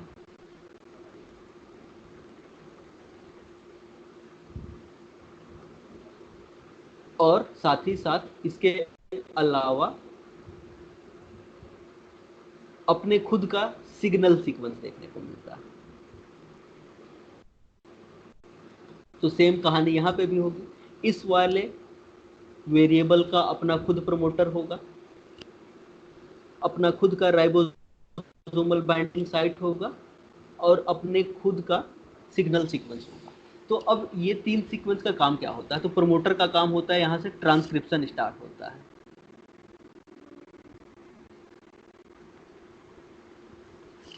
ये जो तुम्हारा राइबोसोमल बाइंडिंग साइट है, इसका रोल क्या है? तो यहां से ट्रांसलेशन स्टार्ट होता है। और ये जो सिग्नल सीक्वेंस है, इसका काम होता है कि ये इस आरएनए को, इस वाले एमआरएनए को टारगेट कर दे to the rough endoplasmic reticulum. क्योंकि ये जो एंटीबॉडी होता है, एंटीबॉडी इज सिक्रेटरी प्रोटीन, क्योंकि इसको सेल से बाहर सिक्रेट किया जा सकता है, और हर एक सिक्रेटरी प्रोटीन की सिंथेसिस जो होती है वो स्टार्ट होती है रफ एंडोप्लाज्मिक रेटिकुलम से मैक्सिमम केसेस में। तो इस वाले एमआरएन, इस वाले प्रोटीन का ट्रांसलेशन होगा तो कहाँ पे होगा? रफ एंडोप्लाज्मिक रेटिकुलम में होगा। तो सबसे पहले प्रोटीन का ट्रांसलेशन स्टार्ट होगा। ट्रांसलेशन जैसे ही स्टार्ट होगा, हम लोग देखेंगे कि यहाँ पे कुछ एमिनो एसिड्स ऐसे आएंगे जिसको रिकॉग्नाइज किया जाएगा एक प्रोटीन के द्वारा, जिसे कहा जाता है एसआरपी, सिग्नल रिकॉग्निशन पार्टिकल। और ये सिग्नल सीक्वेंस को रिकॉग्नाइज करेगा, और रिकॉग्नाइज करके इस आरएनए को उठा के ले जाएगा आरईआर के ऊपर बाइंडेड राइबोसोम के पास, और ये आरईआर के ऊपर बाइंडेड राइबोसोम उसको ट्रांसलेट करेंगे। फिर वो आरईआर से होता हुआ गोल्जी बॉडी में जाएगा, गोल्जी बॉडी से होता हुआ वेसाइकल में, और फिर इसको क्या किया जा सकता है? सिक्रीट किया जा सकता है, या फिर प्लाज्मा मेम्ब्रेन के ऊपर रिटेन किया जा सकता है। ठीक है, तो ये होता है एंटीबॉडी के जीन का रीअरेंजमेंट। रीअरेंजमेंट के बाद, लेकिन अब एक और चीज आती है। वो चीज क्या है? अब अगर ह्यूमन का केस ले लो, चाहे माउस का केस ले लो, चाहे वो लाइट चेन की बात करो, चाहे हैवी चेन की बात करो, दोनों की दो कॉपीज प्रेजेंट होती है। क्योंकि ह्यूमन हो चाहे माउस हो, दोनों के दोनों क्या है? Diploid organism. अब डिप्लॉयड ऑर्गेनिज्म होने का मतलब दो कॉपीज है। तो क्या दोनों की दोनों कॉपीज का ट्रांसलेशन होता है, ट्रांसक्रिप्शन और ट्रांसलेशन होता है? तो आंसर है नो। दो कॉपी में ओनली और ओनली एक कॉपी का एक्सप्रेशन होता है। अब कौन सी कॉपी का एक्सप्रेशन होगा? ये तो एक रैंडम चीज, रैंडमली हो जाता है। जिस भी कॉपी में पहले रीअरेंजमेंट कंप्लीट हो जाएगा, उस वाले कॉपी का ट्रांसलेशन होता है, और दूसरी वाली कॉपी का ट्रांसलेशन बंद कर दिया जाता है। इसी प्रोसेस को कहा जाता है एलिलिक एक्सक्लूजन। तो एलिलिक एक्सक्लूजन का मतलब क्या है? कि दो एलील्स में से एक एलील का एक्सप्रेशन बंद कर दिया जाएगा। अब इसका फायदा क्या होगा? एक ही तरीके का अगर एलील एक्सप्रेस हो रहा है,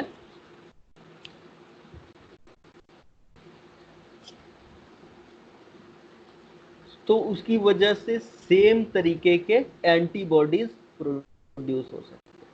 अगर होता ये कि दोनों एलील्स का एक्सप्रेशन होता, दोनों एलील का एक्सप्रेशन होता हो, अज्यूम करने के लिए मान लो, तो एक एलील से किसी अलग तरीके का एंटीबॉडी बनता और दूसरे से किसी दूसरे तरीके का एंटीबॉडी बनता। उससे होता क्या कि एक ही सेल के अंदर दो तरीके के एंटीबॉडीज, एक ही सेल के प्लाज्मा मेम्ब्रेन के ऊपर दो तरीके के एंटीबॉडीज पाए जाते।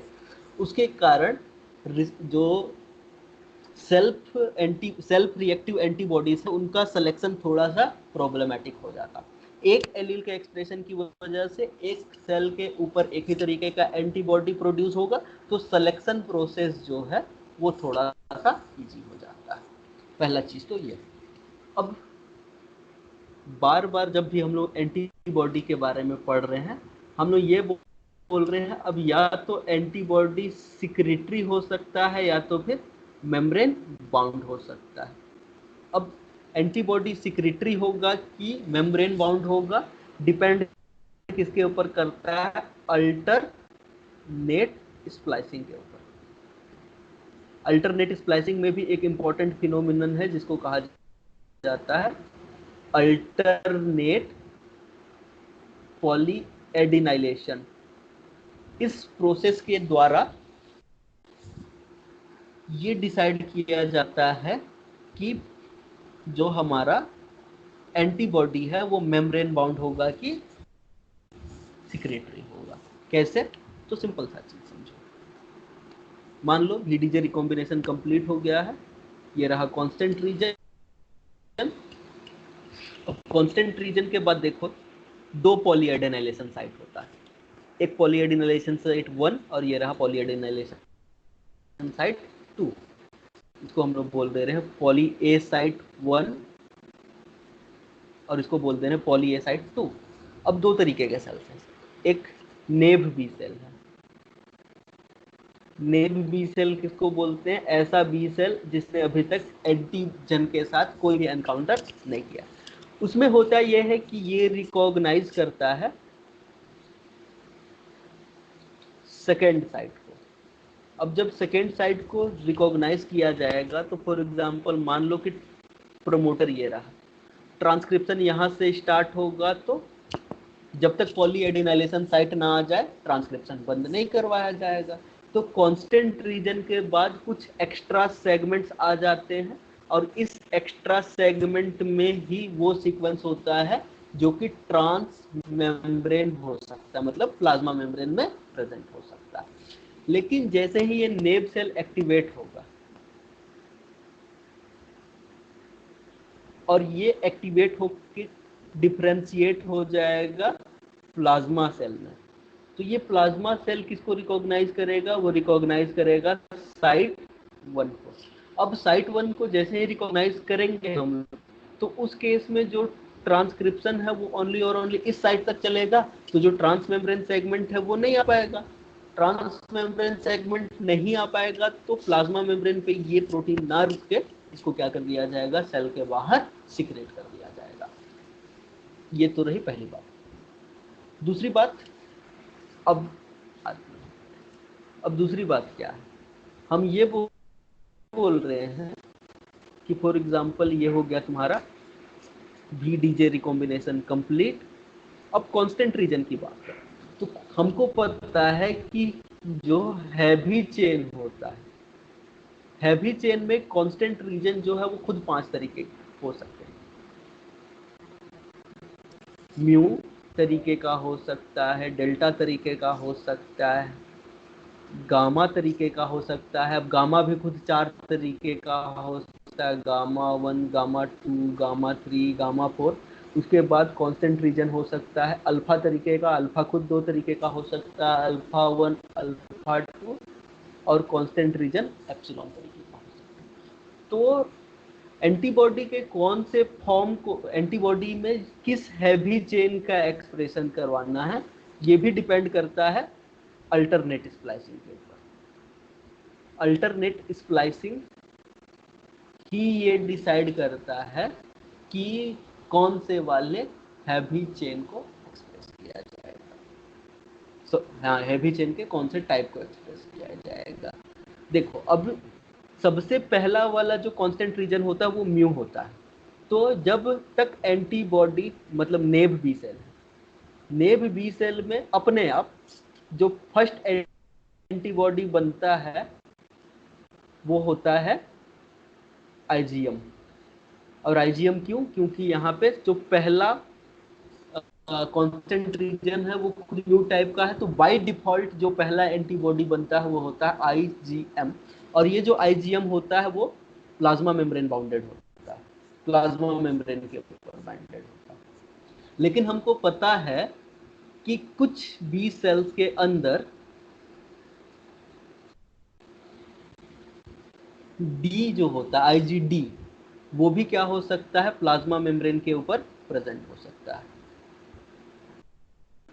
वो भी नेब सेल के अंदर।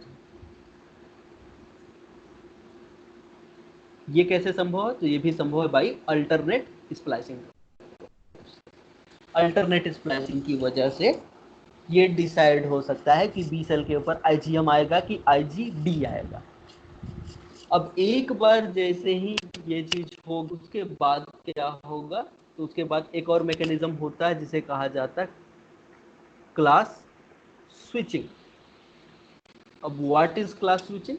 तो हमको पता है कि बाय डिफॉल्ट जो फर्स्ट एंटीबॉडी है वो कौन सा बनेगा, वो बनेगा आईजीएम। आईजीएम के बाद जैसे ही अल्टरनेट स्प्लाइसिंग होगा,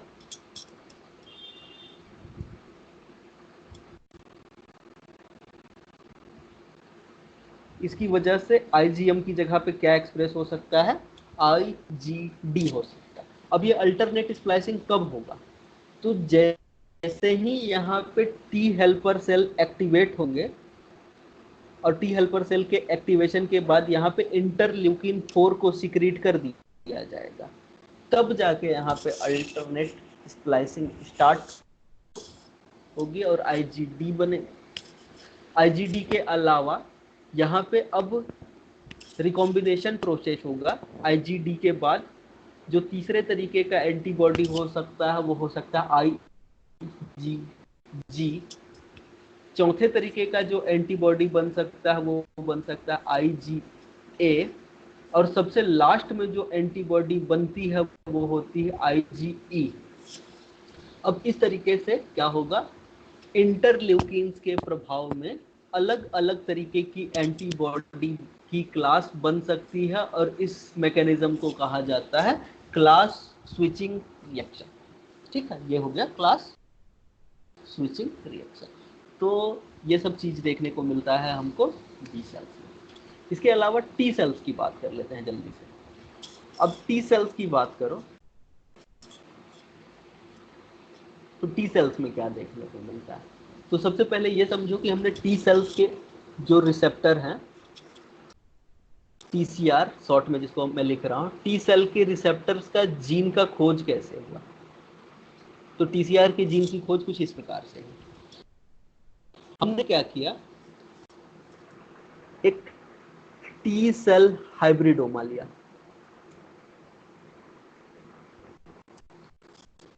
इस टी सेल हाइब्रिडोमा से हमने क्या किया, एमआरएनए को रिकॉग्नाइज किया। अब देखो, इन एमआरएनए में से जो 97% ऑफ एमआरएनए था वो प्रेजेंट होता है, it is present on cytosolic ribosome, cytosolic polyribosome. और इसमें से जो 3% एमआरएनए है, it is present on RER membrane bound polyribosome. अब हमको ये तो पता है कि T cell receptor plasma membrane के ऊपर प्रेजेंट होता है, तो उसका सिंथेसिस भी कहाँ से स्टार्ट होता होगा, आरईआर के मेम्ब्रेन से स्टार्ट होता होगा। तो हमने इस 3% ऑफ द एमआरएनए को आइसोलेट कर लिया। क्या कर लिया, इस तरीके के एमआरएनए को आइसोलेट कर लिया। और एमआरएनए को आइसोलेट करने के बाद हमने इसका करवाया रिवर्स ट्रांसक्रिप्शन। अब रिवर्स ट्रांसक्रिप्शन जब हम करवा रहे थे, तो यहाँ पे हम लोग जो न्यूक्लियोटाइड दे रहे थे दे आर रेडियो लेबल्ड। यहाँ पे हम लोग फास्फोरस का हैवी आइसोटोप का यूज कर रहे थे, जो कि अब तो इसके कारण हमको पता है कि रिवर्स ट्रांसक्रिप्शन होगा तो उसके कारण cDNA का फॉर्मेशन होगा, और इस cDNA में हैवी आइसोटोप प्रेजेंट होगा, जिसकी वजह से इस cDNA को रिकॉग्नाइज किया जा सकता है, आराम से पहचाना जा सकता है। दूसरी तरफ हमने क्या किया, दूसरी तरफ हमने लिया B cell. Same B cell से हमने क्या किया, mRNA को आइसोलेट कर दिया, और mRNA को आइसोलेट करने के बाद ये जो cDNA हमने बनाया है उसको हाइब्रिडाइज किया। किसके साथ, तो बी सेल के साथ जो mRNA, बी सेल से जो mRNA हमने आइसोलेट किया है उसको हमने हाइब्रिडाइज कर दिया उन cDNA के साथ जो कि हमने टी सेल से निकाला। अब होगा ये कि कुछ mRNA हाइब्रिडाइज कर जाएंगे बी सेल के mRNA के साथ। अब वो mRNA जो कि बी सेल के mRNA के साथ हाइब्रिडाइज हो जा रहे हैं, वो cDNA जो कि बी सेल के RNA के साथ हाइब्रिडाइज हो जा रहा है, यहाँ पे सम cDNA, सॉरी यहाँ पे RNA नहीं होगा, यहाँ पे कुछ cDNA के जो मॉलिक्यूल हैं वो बी सेल के mRNA के साथ हाइब्रिडाइज हो जा रहे हैं। मतलब इससे ये समझ में आ जा रहा है कि ये वाला जो mRNA है वो बी सेल्स में भी देखने को मिलता है और टी सेल्स में भी देखने को मिलता है। मतलब ये कॉमन mRNA है, दोनों में एक्सप्रेस होता है। मतलब ये टी सेल का रिसेप्टर तो नहीं हो सकता, क्योंकि टी सेल का रिसेप्टर ओनली और ओनली टी सेल्स में एक्सप्रेस होता, जो स्पेसिफिकली पाया जाता तुम्हारे। लेकिन कुछ cDNA हाइब्रिडाइज नहीं होंगे। अब जो cDNA हाइब्रिडाइज नहीं हुए वो समझ जाओ कि वो कॉमन वाले नहीं है, ये क्या है, स्पेसिफिक RNA है, specific cDNA to T cells, T cells के स्पेसिफिक ये वाले cDNA। तो अब फिर से हम लोग इसका यूज करेंगे एज ए प्रोब। अब प्रोब का यूज करके हम लोग फिर से हाइब्रिडाइज करेंगे। अब ये हाइब्रिडाइज किसके अगेंस्ट किया जाएगा, डीएनए लिए हम लोग, किसका किसका डीएनए लिए, एक तो लीवर सेल का डीएनए ले लिया, दूसरा बी सेल का डीएनए ले लिया, और दूसरा खुद टी सेल्स के अलग अलग सब टाइप्स का, टी सेल्स के अलग अलग तरीके के जो टाइप्स हैं उनसे डीएनए आइसोलेट करके हमने हाइब्रिडाइज कराया। अब फिर से दो तरीके की चीजें देखने को मिल सकती है। पहला चीज तो ये हो सकता है कि चाहे वो लिवर सेल का डीएनए हो, चाहे बी सेल का डीएनए हो, चाहे टी सेल का डीएनए हो, उसमें ये बाइंड कर रहा है किसके साथ, bind with T cells mRNA।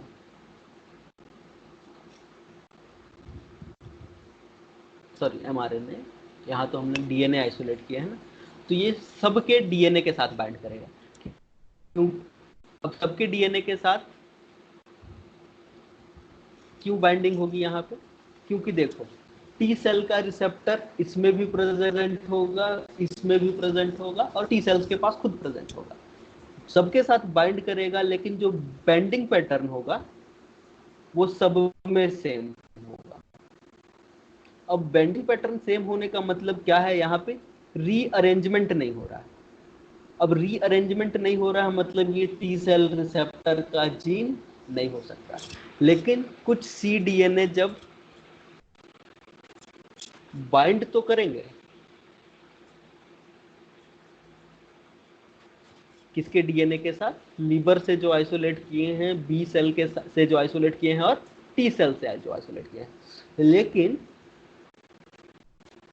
T cell से अलग अलग जो भी लेन है, टी सेल्स के जो सब टाइप्स हैं, उसमें बेंडिंग पैटर्न क्या देखने को मिलेगा, डिफरेंट डिफरेंट देखने को मिलेगा। अब बेंडिंग पैटर्न डिफरेंट देखने का मतलब है कि यहाँ पे टी सेल्स के अंदर क्या हो रहा है, यहाँ पे रीअरेंजमेंट हो रहा है। तो हो ना हो ये जो cDNA है, वही cDNA जो है वो किसका जीन होगा, किस वो cDNA होगा टी सेल रिसेप्टर का जीन, उसका सीक्वेंसिंग कर लेना। तो अल्टीमेटली अगर इस एक्सपेरिमेंट को थोड़ा सा फिर से एक बार पीछे से घूम के देखो कि क्या क्या हुआ, तो सिंपल सा चीज हुआ। हमने क्या किया, देखो सबसे पहले हमने टी सेल का हाइब्रिडोमा बनाया। टी सेल के हाइब्रिडोमा से हमने एमआरएनए को आइसोलेट किया, मतलब टी सेल के अंदर जितने भी जीन एक्सप्रेस हो रहे थे उनके एमआरएनए को आइसोलेट कर लिया। अब इस एमआरएनए में से भी उस एमआरएनए को आइसोलेट किया गया जो कि आरईआर के ऊपर प्रेजेंट हो, वो वाले एमआरएनए को हम लोग आइसोलेट कर लिए। आइसोलेट करने के बाद हमने उसका क्या करवा दिया, रिवर्स ट्रांसक्रिप्शन करवा दिया। जैसे ही उसका रिवर्स ट्रांसक्रिप्शन हुआ cDNA बनेगा, लेकिन जब cDNA बना रहे थे तो हमने रेडियो लेबल्ड न्यूक्लियोटाइड्स का यूज किया। जैसे ही रेडियो लेबल्ड न्यूक्लियोटाइड का यूज किया तो जो cDNA बना है वो cDNA क्या हो जाएगा, रेडियो लेबल्ड हो जाएगा। अब ये जो cDNA रेडियो लेबल्ड हुआ है उसका यूज करेंगे हम लोग एज ए प्रोब, किसके अगेंस्ट, तो बी सेल से जो एमआरएनए हमने आइसोलेट किया है उसके अगेंस्ट इसका यूज करेंगे एज ए प्रोब, और फिर हाइब्रिडाइज कराएंगे। जब इसको हाइब्रिडाइज कराएंगे हम लोग, तो देखो कुछ cDNA तो बाइंड कर जाएगा बी सेल के एमआरएनए के साथ, क्योंकि ये जो cDNA होगा वो एमआरएनए का कॉम्प्लीमेंट्री होगा। और अगर कॉम्प्लीमेंट्री है, मीन सिंपल सा बात है कि बी और टी सेल्स में दोनों में ये वाला जीन का एक्सप्रेशन हो रहा है, तो ये टी सेल रिसेप्टर का जीन नहीं हो सकता। लेकिन कुछ cDNA हाइब्रिडाइज नहीं हुए, मतलब समझ जाओ कि ये टी सेल रिसेप्टर के जीन हो सकते हैं। अभी तक हम लोग कंफर्म नहीं हुआ। अब कंफर्म कैसे होना है, तो हमने वो जो बचे हुए cDNA थे उस cDNA को यूज किया एज ए प्रोब, और किसके अगेंस्ट, तो हमने यहाँ पे डीएनए आइसोलेट किया था, एक तो लिवर सेल से, दूसरा बी सेल से, और तीसरा टी सेल। अब यहाँ पे cDNA बाइंड हुए, बाइंडिंग दोनों जगह पे देखने को मिलेगा, लेकिन यहाँ पे हर एक सेल का जो लेन बना हुआ होगा, यहाँ पे फॉर एग्जांपल मान लो ये हो गया तुम्हारा जेल, और इस जेल में जो अलग अलग लेन होगा, ये रहा लिवर का लेन, ये रहा बी सेल का, ये टी सेल का पहला सब टाइप, ये दूसरा सब टाइप, ये तीसरा सब टाइप। तो यहाँ पे फॉर एग्जांपल मान लो लिवर के सेल के साथ भी बाइंड किया, बी सेल के साथ भी बाइंड कर रहा है, टी सेल के साथ भी बाइंड करके बेंडिंग पैटर्न तो दे रहा है, लेकिन सेम तरीके के बेंडिंग पैटर्न का मतलब है यहाँ पे डीएनए रीअरेंजमेंट देखने को नहीं मिल रहा है। और डीएनए रीअरेंजमेंट नहीं हो रहा है मतलब सिंपल सा बात है, टी सेल रिसेप्टर का ये जीन नहीं हो सकता। दूसरा एक्सपेरिमेंट, दूसरा जब चीज हमने किया, तो दूसरा जो जेल था उस जेल में हो ये रहा था कि यहाँ पे जो लिवर वाला लेन है उसमें बेंडिंग पैटर्न देखने को मिल रही थी हम लोग को,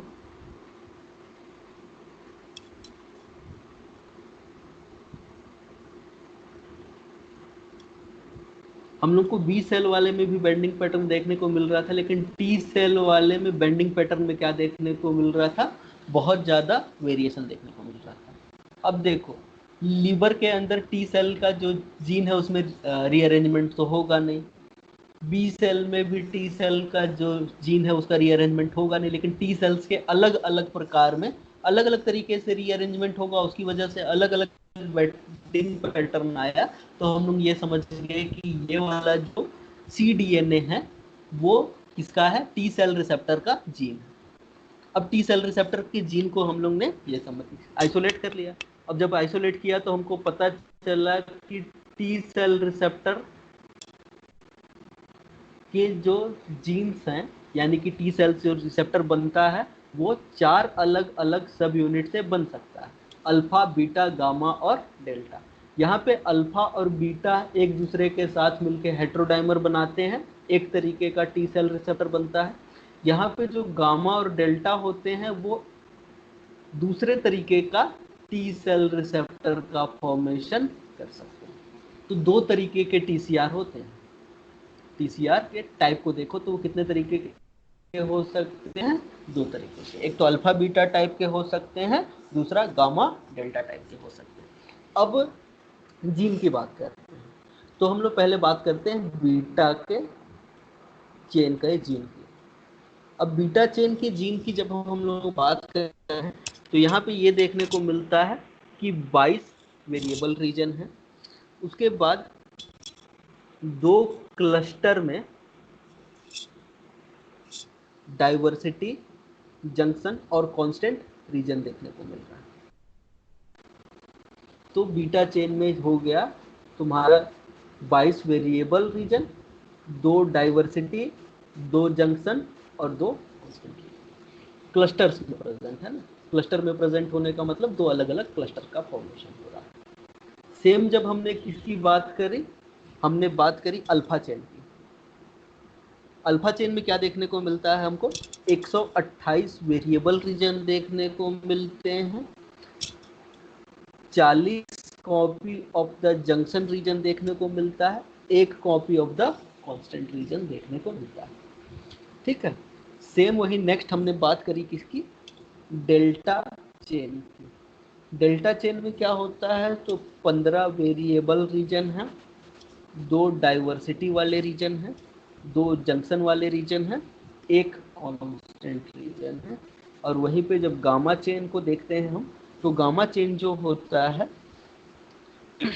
वहां पे 7 वेरिएबल रीजन है, 4 जंक्शन वाले रीजन हैं और 4 कांस्टेंट रीजन, सॉरी 4 ने सिंगल कांस्टेंट रीजन है।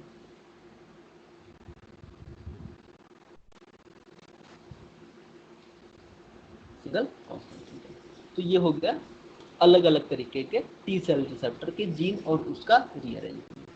अब यहाँ पे एक चीज देखने को मिल रहा है हमको कि ये जो बीटा चेन है और जो तुम्हारा डेल्टा चेन है, वहां पे क्या देखने को मिल रहा है कि बीटा और डेल्टा के चेन में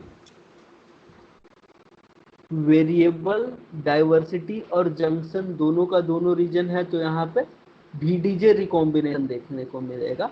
जबकि अल्फा और गामा में डाइवर्सिटी देखने को नहीं मिल रहा है, तो वहाँ पे VJ रिकॉम्बिनेशन देखने को मिलेगा। ठीक है, अब ये तो हो गई रिकॉम्बिनेशन की बात। और जैसा VDJ रिकॉम्बिनेशन हमने बी सेल के जीन के बारे में देखा, सेम उसी तरीके का होगा।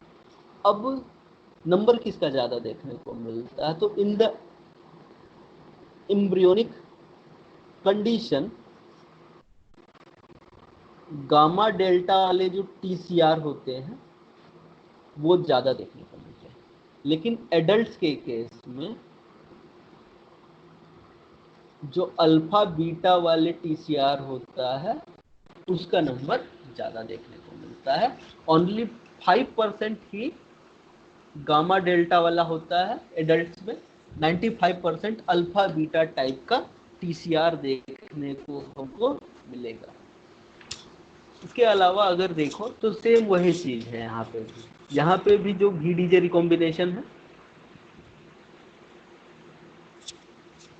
वहाँ पे वेरिएबल के बाद में RSS 1 टर्न RSS हो सकता है, डाइवर्सिटी के पहले हो सकता है RSS 2 हो। सेम इन दोनों के बीच में क्या हो सकता है, रिकॉम्बिनेशन देखने को मिल सकता है। और इन दोनों के बीच में जब रिकॉम्बिनेशन होगा तो जैसे बी सेल के केस में चीजें हुई थी वैसे ही यहाँ पे टी सेल्स में भी वेरिएबल के बाद आके डाइवर्सिटी मिल जाएगा, जंक्शन आके जुड़ जाएगा और ये कांस्टेंट रीजन के साथ जाके जुड़ जाएगा। ठीक, ये चीज हुई थी। अब एक और चीज देखते हैं, इधर हम लोग बी सेल को देख लेते हैं और इधर टी सेल्स को देख लेते हैं और दोनों का कंपैरेटिव स्टडी कर लेते हैं। तो अगर बी सेल के केस में देखो तो हैवी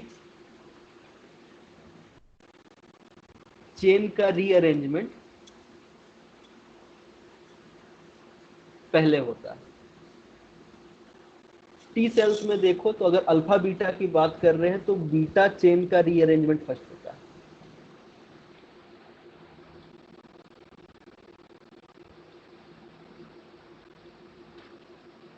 अब एक बार जब हैवी चेन का रीअरेंजमेंट हो गया तो हैवी चेन प्लाज्मा मेम्ब्रेन के ऊपर जाके प्रेजेंट हो जाता है।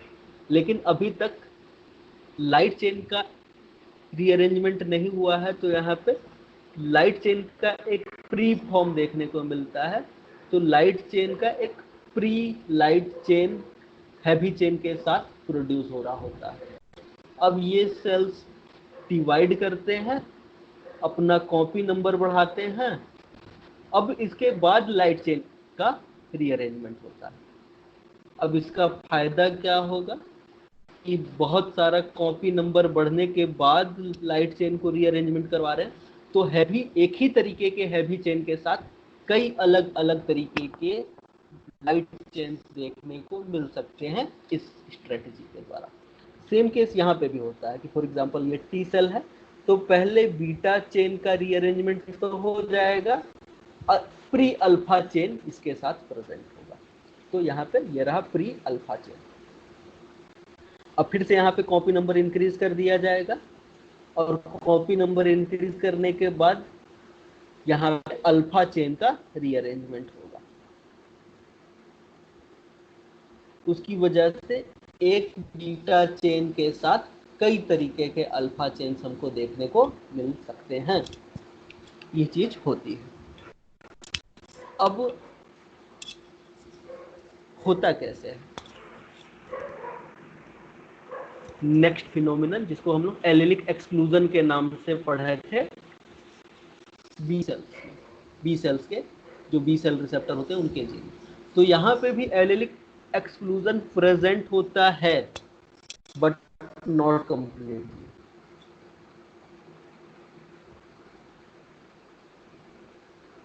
इसका मतलब क्या है कि कुछ टी सेल्स के ऊपर more than one alpha chain,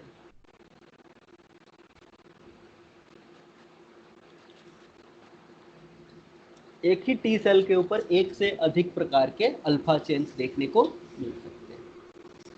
फिर इसका एक्सप्रेशन हो जाएगा, और एक्सप्रेशन के बाद हमको ये चीज तो पता ही है कि T cell receptor always present होता है ऑन द मेम्ब्रेन। ये चीज यहाँ पे टी सेल रिसेप्टर का एक्सप्रेशन स्टार्ट हो गया।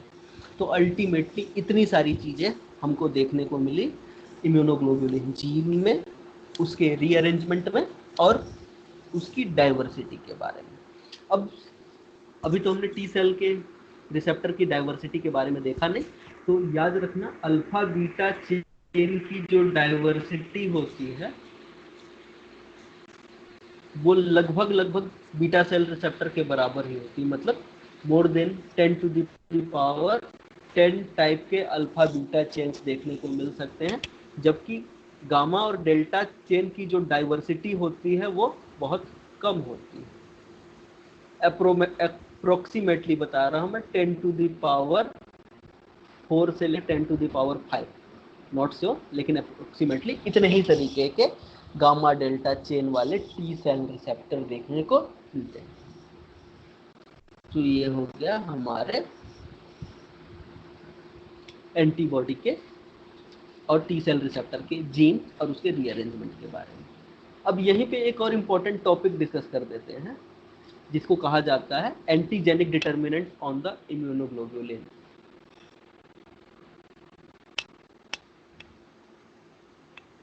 एंटीजेनिक डिटर्मिनेंट ऑन इम्यूनोग्लोबुलिन्स और एंटीबॉडीज। अब इसमें हम लोग क्या चीजें देखने जा रहे हैं, तो ये देखने जा रहे हैं कि एंटीबॉडी के ऊपर खुद कितने तरीके के एपिटोप्स पाए जा सकते हैं। तो एंटीबॉडी के ऊपर 3 तरीके के डिटर्मिनेंट्स हो सकते हैं। पहला तो आइसोटाइपिक डिटर्मिनेंट,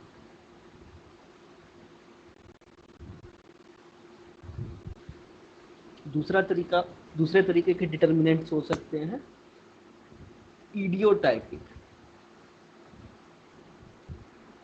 और तीसरे तरीके के डिटर्मिनेंट्स हो सकते हैं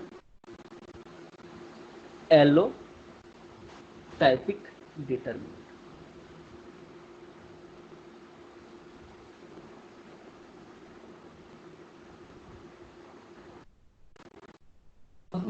ये आइसोटाइपिक डिटर्मिनेंट किसे कहा जाएगा, इडियोटाइपिक डिटर्मिनेंट किसे कहा जाएगा, एलोटाइपिक डिटर्मिनेंट किसे कहा जाएगा, तो सिंपल से क्लासिफाई कर लेते हैं यहीं पे। तो देखो आइसोटाइपिक डिटर्मिनेंट किसे कहा जाएगा, तो ऐसे दो एंटीबॉडीज जिसमें वेरिएबल रीजन तो होगा सेम, लेकिन कांस्टेंट रीजन होगा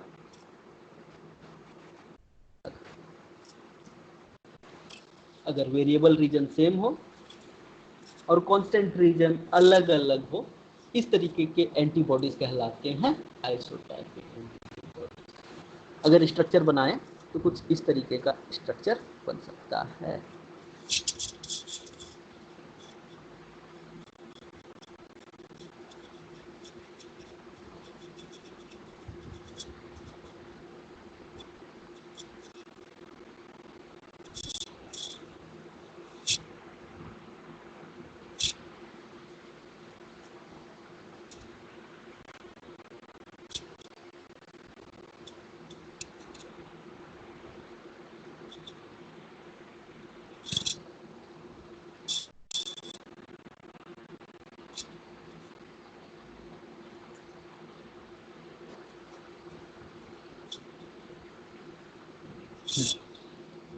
फॉर एग्जाम्पल ये जो एंटीबॉडी है वो है माउस का IgG और ये है माउस में का IgM। तो इस केस में हम लोग क्या देख रहे हैं, ये जो कांस्टेंट रीजन है उस कांस्टेंट रीजन में क्या देखने को मिल रहा है, डिफरेंस देखने को मिल रहा है, जबकि ये जो तुम्हारा वेरिएबल रीजन है वो सेम है। अब ऐसा कैसे हो सकता है कि वेरिएबल रीजन सेम हो और कांस्टेंट रीजन डिफरेंट हो, तो अगर ये एंटीबॉडी प्रोड्यूस हुआ है अगेंस्ट सेम एंटीजन के अगेंस्ट में अगर एंटीबॉडीज का अलग अलग प्रकार बना है, तो इस तरीके से ये दोनों के दोनों में देखो तो कांस्टेंट रीजन जो है यहाँ पे G प्रकार का है, यहाँ पे कांस्टेंट रीजन M प्रकार का है, जबकि सेम एंटीजन के अगेंस्ट में बने होने के कारण इनका वेरिएबल रीजन जो है वो सेम तरीके का है। तो इस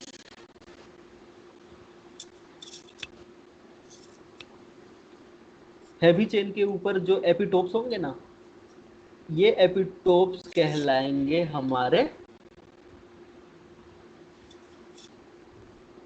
ये एपिटोप्स जो हैवी चेन के ऊपर अलग अलग हैं, ये एपिटोप्स कहलाएंगे आइसोटाइपिक डिटर्मिनेंट।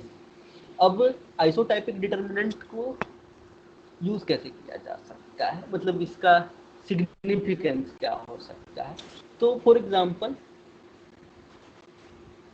यहां से हमने क्या किया, ये जो IgG प्रकार का एंटीबॉडी है उसको फॉर एग्जांपल हॉर्स के अंदर इंजेक्ट कर दिया, और सेम हॉर्स के अंदर हमने क्या इंजेक्ट कर दिया, IgM इंजेक्ट कर दिया, यही IgM इंजेक्ट कर दिया। तो हॉर्स में क्या होगा, इस IgG के अगेंस्ट में एंटीबॉडीज बनेगी और इस IgM के अगेंस्ट में भी एंटीबॉडी बनेगी। अब ये यहाँ पे लाइट चेन के अगेंस्ट में भी एंटीबॉडीज बनेगी और हैवी चेन के अगेंस्ट में भी एंटीबॉडी बनेगी। तो ये जो एंटीबॉडी लाइट चेन के अगेंस्ट में बनेगी, यही एक एंटीबॉडी इस वाले लाइट चेन को भी रिकॉग्नाइज कर सकता है, लेकिन ये जो हैवी चेन के अगेंस्ट में एंटीबॉडी बनेगी इसकी हैवी चेन को रिकॉग्नाइज नहीं करेगा, और इसके अगेंस्ट इस हैवी चेन के अगेंस्ट में बना हुआ एंटीबॉडी इसके हैवी चेन को रिकॉग्नाइज नहीं करेगा, ओनली लाइट चेन को ही रिकॉग्नाइज किया जाएगा अगर वो एंटीबॉडी लाइट चेन के अगेंस्ट में बना हुआ है। ठीक, ये हो गया आइसोटाइपिक डिटर्मिनेंट। अब नेक्स्ट आते हैं हम इडियोटाइपिक डिटर्मिनेंट के ऊपर। इडियोटाइपिक डिटर्मिनेंट किसे कहा जाएगा? अगर वेरिएबल रीजन डिफरेंट हो और कांस्टेंट रीजन सेम हो,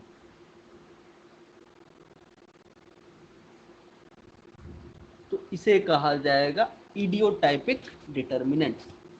फॉर एग्जांपल, माउस में आईजीजी ही बना है दोनों टाइम पे,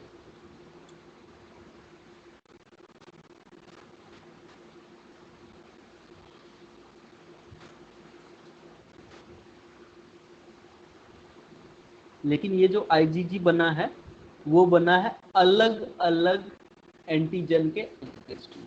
तो जब अलग अलग एंटीजन के अगेंस्ट में आईजी बनेगा तो इसका वेरिएबल रीजन क्या होगा? अलग अलग होगा।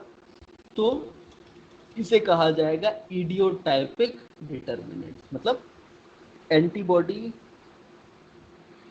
जनरेटेड अगेंस्ट डिफरेंट एंटीजन, तब जाके हमको इडियोटाइपिक डिटर्मिनेंट्स देखने को मिलेगा। अब सेम वही एक्सपेरिमेंट करो, अगर इसको उठा के हॉर्स में ले जाके डाल दो, अगर ये माउस में बना हुआ है तो हॉर्स में डालोगे तो अगर इस वाले एंटीबॉडी के हैवी चेन के अगेंस्ट में जो एंटीबॉडी है वो इस एंटीबॉडी के हैवी के साथ भी बाइंड कर जाएगा। लेकिन यहाँ पे जो एंटीबॉडी लाइट चेन के अगेंस्ट में बना हुआ है वो, सॉरी, वेरिएबल रीजन के अगेंस्ट में बना हुआ है, वो वेरिएबल रीजन से कभी भी बाइंड नहीं कर पाएगा। यह है इडियोटाइपिक डिटर्मिनेंट।